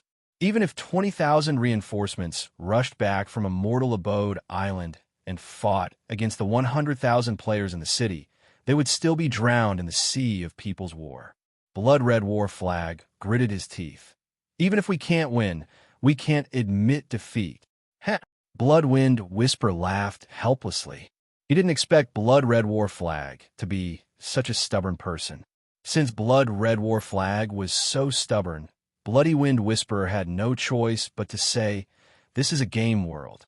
You can't stop being a coward just because you don't want to admit defeat. If we continue to fight against Finger of the Heavens, our brothers will only lose levels and equipment in the end. If we surrender now and preserve our strength, we can still fight back when Finger of the Heavens momentum dies down. This, do you see that? Saying the same words in a different way makes it feel different. Blood Red War Flag was stunned by Blood Wind Whisper's words. That's right. No matter how strong Finger in the Heavens was, their foundations were much weaker than Blood Alliance's. As long as everyone had the same level and equipment, and with Saga City as their final base, overthrowing Finger in the Heavens was just a matter of time. Okay, I will explain to my brothers, and then surrender. After coming back to his senses, Blood Red War Flag slapped his thigh and made his decision. Actually, Blood Red War Flag was thinking too much. If one didn't fight on the front lines, who would know the hardships of the frontline soldiers? No matter how they played the game, they would still play. The losses of war belonged to the guild leader. If the profits were split among the tens of thousands of brothers, it would just be a splash. No one would want to risk their lives for such a small amount. Blood Alliance players were afraid of facing enemies that were more than 10 times their number. They were just waiting for Blood Red War Flag to surrender. The moment Blood Red War Flag said this, the Blood Alliance players immediately agreed. F***CK. Blood Red War Flag wanted to use Blood Wind Whisper's words to show off their intelligence, but they realized that their underlings were all like this. They felt quite frustrated. However, Blood Red War Flag chose to surrender in a friendly manner. Inside the command room, when Zhang Zian saw his men forcing Chuanjin to not dare to show his face, he was delighted that his captain did not shoot. Chuanjin, who had been shitting on the heads of Yu Huiqing's various guilds for so long, had finally been knocked off their pedestals. Not only did the party leader not shoot, but the other guild leaders also felt like they were working together to slay a god. Just as the party leader stopped firing and was about to order his players to hunt down Chuanjin, Finger Heavenly subordinates suddenly received a system notification. Your guild's enemy, Blood Alliance, has decided to surrender and hand over their territory. Seeing this news, Captain Don't Shoot was very surprised. Wasn't he focusing on dealing with Chuanjin now? Why couldn't Blood Alliance hold on? However, no matter what, this was a pleasant surprise. Captain Don't Shoot didn't pay attention to it, because his mind was completely focused on Chuanjin. Captain Don't Shoot knew that Chuanjin was a huge problem for him. Compared to Blood Alliance, he was much more dangerous. As long as Chuanjin didn't die, Finger Heavenly wouldn't be able to sleep peacefully. Captain Don't Shoot's goal was to become the city lord, the other guild's goal was to get land, and the players on the front lines wanted to earn money. Once the goal was taken down, the different levels of thinking would immediately cause conflict. This was because at the end of the day, everyone's goal was blood alliance. Xuanjin was just a side mission. To put it bluntly, apart from Captain Don't Shoot and the other guild leaders, who would really treat a small group of a dozen people as their main target. Thus, when Finger Heavenly's subordinates saw their biggest target, Blood Alliance, surrender, they were all pumped up. They thought that after fighting for half a day and countless deaths, this matter could finally come to an end. After winning, they would be able to collect their rewards. Hence, the imposing aura that the captain had built up with a lot of money without firing a shot instantly disappeared without a trace. The player's mentality also involuntarily relaxed. From fighters who fought for money, they immediately became ordinary players. Everyone only had one goal, which was to find Captain Don't Shoot to collect their rewards. Although Captain Don't Shoot had ordered them not to relax and to keep a close eye on Xuanjin, the players didn't take it to heart. When Blood Alliance was around, they were a huge target. Xuanjin was right in the middle of Blood Alliance players. Even if they couldn't kill Xuanjin, they would still be able to get a bunch of Blood Alliance players. No matter what, they wouldn't be at a disadvantage. Now, hundreds of thousands of people were staring at a dozen people. Was this a joke? This was in the game. If someone changed their clothes and hid beside you, you wouldn't be able to recognize them. Wasn't this like finding a needle in a haystack? The players' thoughts were quite realistic. They had a clear goal and clear benefits. If they were told to attack, they would attack. If they couldn't even find their target, no matter how big the pie was, they wouldn't be able to digest it. Thus, these players didn't search seriously. After casually looking around and not finding any traces of Xuanjin, they all left the central region and returned to the West District. Their subordinates didn't do anything, and the leaders of the various guilds all had ulterior motives. At the start, Blood Alliance was in front of them, and Xuanjin was in front of them. The benefits were right in front of them, but they couldn't get them. Everyone was greedy and started to fight side by side. Now that they had defeated the Blood Alliance, such a huge piece of cake had been placed in front of so many guild leaders with ulterior motives. Could these bastards still work in peace? F***CK the Quanjin sect. If you destroy the Quanjin sect, your sword points to the heavens will become boss. What does that have to do with us? We only want these city districts. Now that the administrative district is in front of everyone, who cares about the life and death of the Quanjin sect, and whether sword points to the heavens can become the boss of Afterglow City? Blood Alliance had just surrendered, and the news hadn't even spread when 2012 sent a message to Captain Don't Shoot. Captain, I want the land in the Central District. If you don't give it to me, then our cooperation will end here. Chapter 1504. Seeing this group of people who had worked so hard to unite turn into such a state not long after, the leader nearly spat out blood. He couldn't help but say, "You guys, can't you think about the big picture? Can you put aside the division of territory for now?" Hearing the leader's words, the other guild leaders panicked. Big picture? Blood Alliance has been overthrown, and you're talking about the big picture? Do you want us to beg you to be the city lord of Yu Huicheng before you are willing to divide the territory? Nonsense. Look at how arrogant he is. Even if he becomes the city lord of Yu Huicheng, we won't be able to get anything out of it. This bastard is just trying to trick us into working for him for free. Everyone had come from guilds, so what was a guild? Weren't they just those guild leaders who relied on their so-called relationships to force their subordinates to work for them? Captain, don't shoot. These words were not unfamiliar to the presidents at all. It was an old saying used to fool their subordinates. How could these guys with ulterior motives fall for it? If you say that, then there is nothing I can do. The leader had no choice but to say, if we don't wipe out Xuanjin, then don't think about dividing the territory. Damn! The moment the leader said that, everyone panicked and shouted, "Damn, are you messing with me? I'm not doing it anymore. Take the money. Let's go." After that, everyone left the chat group. None of these guild leaders were easy to deal with. After being tricked by the leader, everyone was furious at Finger the Heavens. If they weren't afraid that the leader would spend money to buy their manpower, they would have brought their subordinates to attack Finger the Heavens. Although they didn't dare to openly go against the leader, They couldn't stop them from slandering him in private. The first thing these guild leaders did after leaving the group was to tell their subordinates, "Leader, don't shoot. You are unreliable. All the benefits given to you are just empty promises. Everyone should go home and find their own mothers. There's no need to mess with Chuanjin. As the saying goes, 3 people make a tiger." Of course, the players weren't stupid. They definitely wouldn't work for someone else for free. If a guild leader said so, everyone would definitely consider the truth. However, since every guild leader said the same thing, there was no doubt about the party leader's character. Therefore, all the players withdrew from the Alliance army of Sword in the Heavens. Even those who had been hired at a high price were extremely terrified. In less than half an hour, the hundreds of thousands of men under Captain Don't Shoot had been reduced to their original size of 10,000. Chuanjin's group of bad guys was hiding in the neighboring seaport city. Yu Huiqing's every move was heard by the Chuanjin people through Baiming Yoyu and Mingjin Daoxue. Seeing that Heavenly Sword's Plastic Brotherhood was over faster than they had imagined, the Quanjin members laughed so hard that their teeth almost fell off. "Ha ha! F***CK Wuji, you're really vicious." Mingdu gave Wuji a thumbs up and said, "What's this?"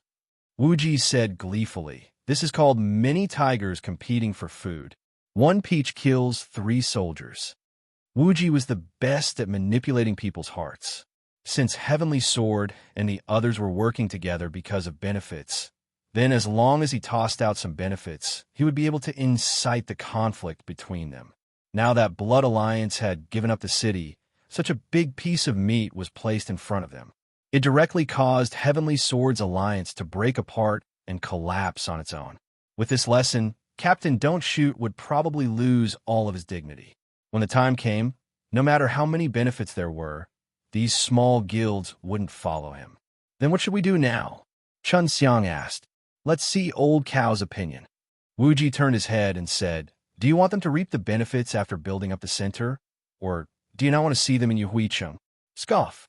Wang Yu said unhappily. "These people are so ambitious. They dare to steal the city lord's position just by building up the west side. If we let them build up the center, then wouldn't they be too arrogant? Destroy them." "Okay." Wuji nodded his head and sent a message to Bloodwind Whisperer. "Okay, let them come online. The show is about to end." "Understood." Bloodwind Whisperer received Wuji's order and immediately notified all the Blood Alliance players offline. 10-minute late, all the Blood Alliance players came online. Chuanjin's group also teleported to Yuhuicheng. Seeing Chuanjin's group, Blood Red War Flag looked as if they had seen their savior. They were extremely excited. "Boss Wuji, Blood Alliance's players are all here. Please give your orders." Wuji took out a map of Afterglow City and said, 2,000 people will ambush on this side of the trading street. 2,000 people will ambush on the central street. On the central street, 5,000 people will hide on the roofs. The rest will ambush at the entrance of the central street. Hee. Wang Yu looked at Wuji's arrangement and smiled. "Are you trying to put them in a bag?" The formation that Wuji had set up now was a pocket. Players were lying in ambush on both sides of the central street, and there was a cover above. Especially the players at the entrance of the central street. It was like a rope tied to a pocket. It was obvious that they were planning on surrounding Finger Sky and beating him up. "Not bad. Your eyesight has improved." Wuji smiled and put away the map. "Then how do you plan on luring Finger Sky's people over?" Wang Yu asked. The leader wasn't stupid. The central street's terrain was so obvious, so how could they trap him so easily? Wuji smiled. "Don't worry. They will come themselves." Leader, don't shoot, contact me." As soon as Wuji said this, Blood Red War Flag shouted, "He wants to talk to me about compensation." Wuji said, "Ask him to come here." "Okay." Blood Red War Flag replied, "I am at the central street." Seeing Blood Red War Flag's message, the leader was annoyed. "You want me to go over?" "Of course." Blood Red War Flag was annoyed. "Do you want me to send the city management seal over? Although we lost, we still have our dignity." "This." The leader hesitated and asked Big Bear, "Damn Blood Red War Flag wants us to negotiate at the central street. Should we go? Is this a trap?" Big Bear heard this and immediately became alert. "This." The leader said, I'm not afraid of a trap. Blood Alliance just lost the city battle, and the challenge time is on cooldown. The next challenge will be at least half a month later. I'm just afraid that he will kill us to vent his anger. Yeah, hearing the captain say not to shoot, Big Bear couldn't help but feel a chill run down his spine. Chapter 1505. Blood Red War Flag wasn't a good person. Trusting his character was equivalent to suicide. After all, Blood Alliance had so many people, and if they suddenly attacked, sword points to the heavens might not be able to hold them off. After thinking about it, Big Bear said, Why don't we bring people? Let blood rain and the others follow you. We'll wait outside. It seems like that's the only way. Leader Don't Shoot nodded his head helplessly. He had no choice. Although bringing so many people would make him feel guilty, if Leader Don't Shoot didn't have the confidence to do so. If he brought everyone, 1, it would give him more courage. 2, if Blood Alliance wanted to do something bad, Finger Heaven would be able to react at any time. Thinking about that, Leader Don't Shoot sent a message to Blood Red War Flag. He said he wants to negotiate at the tavern. Receiving the message, Blood Red War Flag was confused. Is there a difference between the tavern here? There is. Wuji said, the tavern is a public place, and this is a private place. Leader Don't Shoot, he doesn't feel safe at all. He'll definitely find an assassin to scout ahead. If you bring too many people, he definitely won't come. I didn't expect this kid to be so careful. It seems like killing them here won't work. It's okay. Wang Yu waved his hands. As long as I have a reason, I can kill him no matter where he is. See, hearing Wang Yu's words, everyone sucked in a cold breath. Damn, Leader Don't Shoot. What did he do to offend this guy? What about you guys? Hearing Wuji's analysis, Bloodwind Whisper asked embarrassedly. They didn't know Chuanjin's name, but Wang Yu alone could suppress an entire guild. If Finger Heaven saw that there were people from Chuanjin in the tavern, they definitely wouldn't come. Of course we have to hide. Wuji laughed. Let's hide on the roof of the tavern. That way, we can be the first to kill him. We can't kill him like this. Wang Yu touched his chin. I've killed him so many times in the past, and he still doesn't know how to repent. This time, we have to leave a shadow in his heart. F***CKME. The Blood Alliance members once again broke out in cold sweat. They were secretly glad that they didn't offend him too much. If not, they would have ended up the same way as their leader. That's easy. Wuji smiled and said, Listen to my arrangements later. Just as Wuji expected, the captain was very careful not to shoot. After sending assassins to repeatedly confirm the tavern's safety, he led his subordinates to Central Street in a grandiose manner. In just a short while, the Central Street was completely blocked. Then, the team leader stopped firing and led Blood Rain, Blood Wolf, and the other pro players straight into the tavern. Blood Red War Flag was infuriated when their captain told them not to shoot. Although Blood Red War Flag knew that their captain would bring all his underlings over, Blood Rain, Blood Wolf, and other experts were all poached from Blood Alliance. Now that he had brought these people to negotiate, wasn't this a blatant demonstration?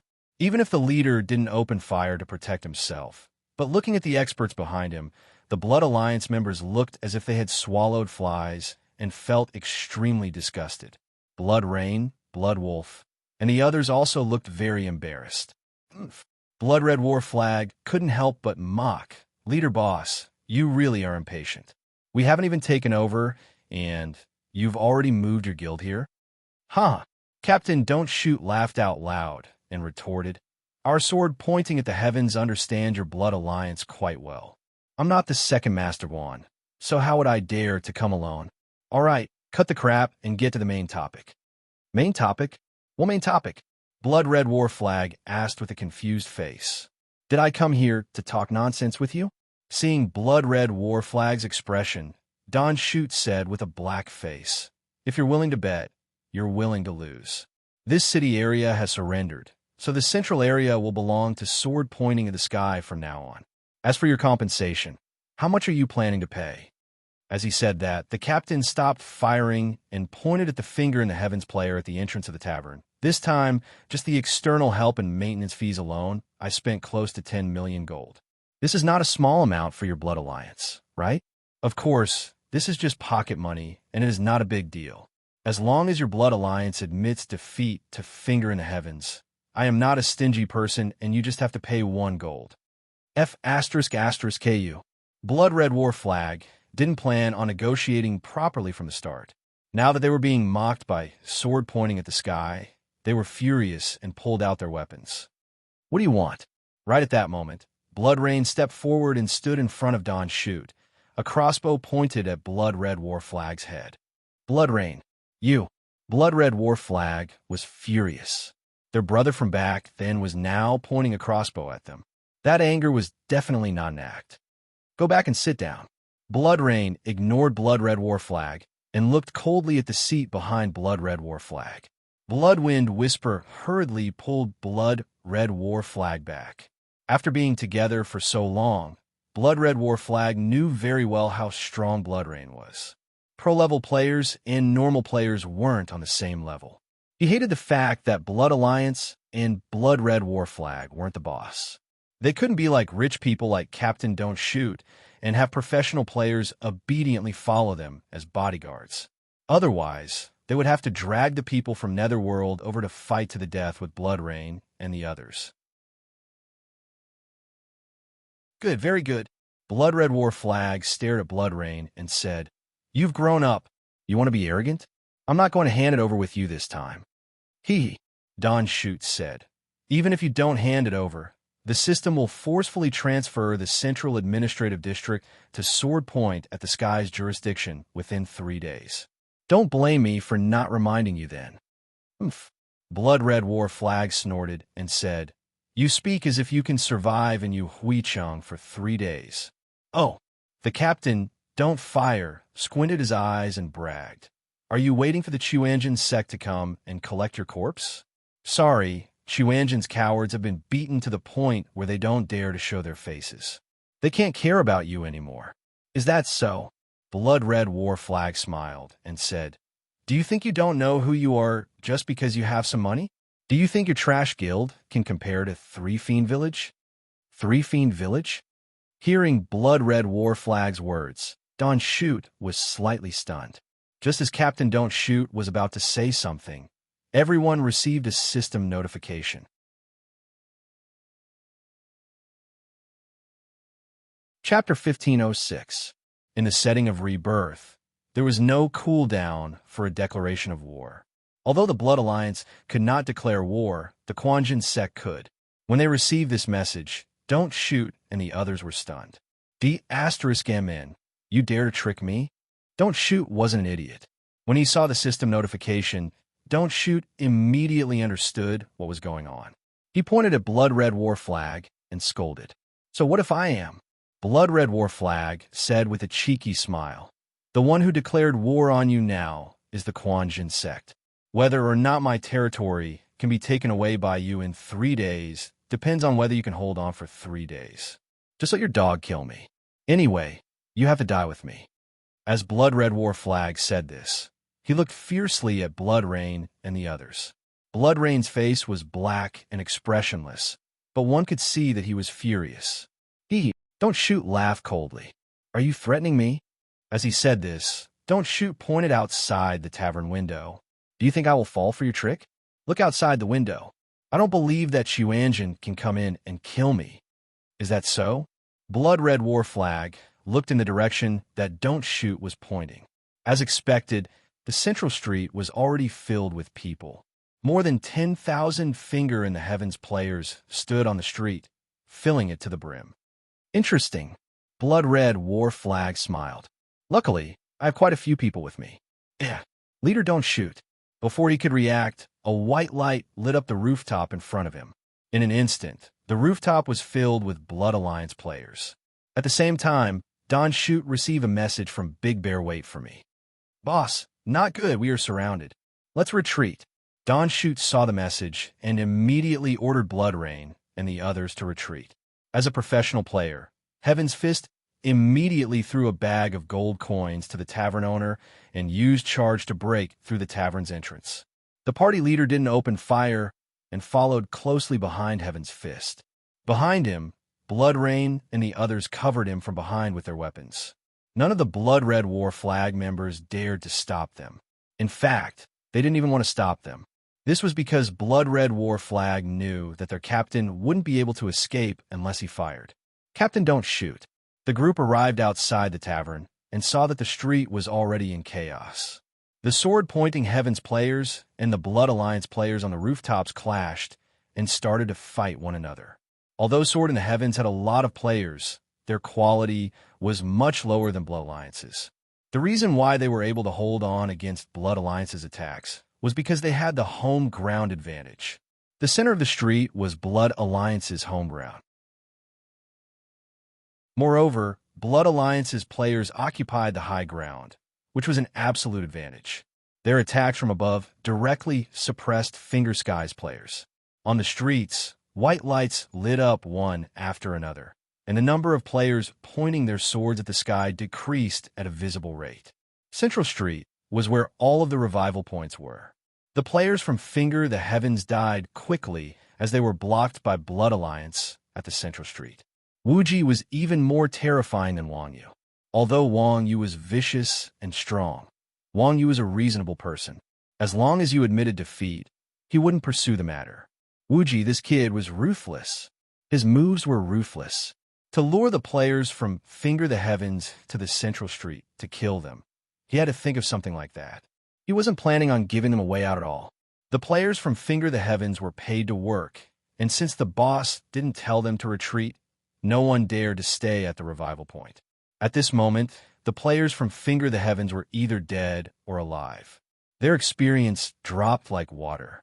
If this continued, sooner or later, they would all be wiped out by Blood Alliance. Captain Don't Shoot panicked when he saw the situation.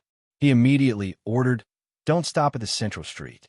Forget about the streets on the sides." After receiving the order, the players from Finger the Heavens felt like they had been pardoned. They rushed to the next street, afraid that they would be too slow.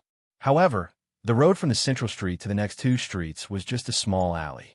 The terrain was really narrow, and only 2 to 3 people could pass at a time. All of a sudden, all of the players were squeezed together. The luckier players at the front squeezed out of the alley. Just as they thought that they had escaped, the moment they exited the alley, they saw a black mass of players blocking it. As the saying goes, one man can hold the pass against 10,000. The alley was so narrow that only a few people could pass through at a time. The Blood Alliance players stuck the True Sight gem into the ground and blocked the alley. Even the assassins couldn't escape. That was a simple and easy task. With a wave of attacks, they killed the Sword in the Heavens players. F***CK. Seeing his subordinates being killed again, the team leader stopped firing. He knew that this time, he had been killed by someone else. He panicked and hurriedly said to Blood Rain and the others, "I can't die. Quick, cover my retreat." Hearing Captain Don't Shoot, Blood Rain and the others were speechless. Their opponents were close to 10,000 people, and they had the terrain advantage. Relying on a team to cover them was just nonsense. But since they had taken someone's money, they had to share their worries and difficulties. No matter how helpless Blood Rain's group was, they had to brace themselves and rush out. Of course, Blood Rain and the others weren't stupid. They were surrounded on all sides, and the narrower the path, the easier it was to die. So, the few of them protected Captain Don't Shoot and ran towards the Central Street. But just as they reached the intersection, they were surrounded by a black mass of people. Blood Alliance had 1,000 people lying in ambush at the intersection. No matter how strong Blood Rain and the others were, facing 1,000 people head-on would only lead to death. After one round, they were forced to retreat. On the roof of the church, the people from the Quan Zhan sect looked at the chaotic scene below them. They felt quite satisfied. Damn it, the Quan Zhan sect was already thanking the heavens for not taking the initiative to provoke others. Yet, Sword pointed to the heavens had provoked the Quan Zhan sect time and time again. Moreover, they even wanted to fight to the death with the Quan Zhan sect. This time, they would fulfill their captain's wish and not shoot at them. Otherwise, he would always feel sullen in Afterglow City. How is it? Wuji smiled as he pointed at Captain Don't Shoot and asked Wang Yu, City Lord Tai, do you want to leave a shadow in their hearts? Oh, Wang Yu was confused. Okay, but there are so many of them. If I go down now, Captain Don't Shoot will at least give me some courage. Sure. Wuji smiled and sent a message in the channel. Open up a hole at the intersection and let Captain Don't Shoot out. You're tuning in to the Warrior Lore YouTube channel. Don't forget to subscribe and join us on this journey to catch the most captivating stories.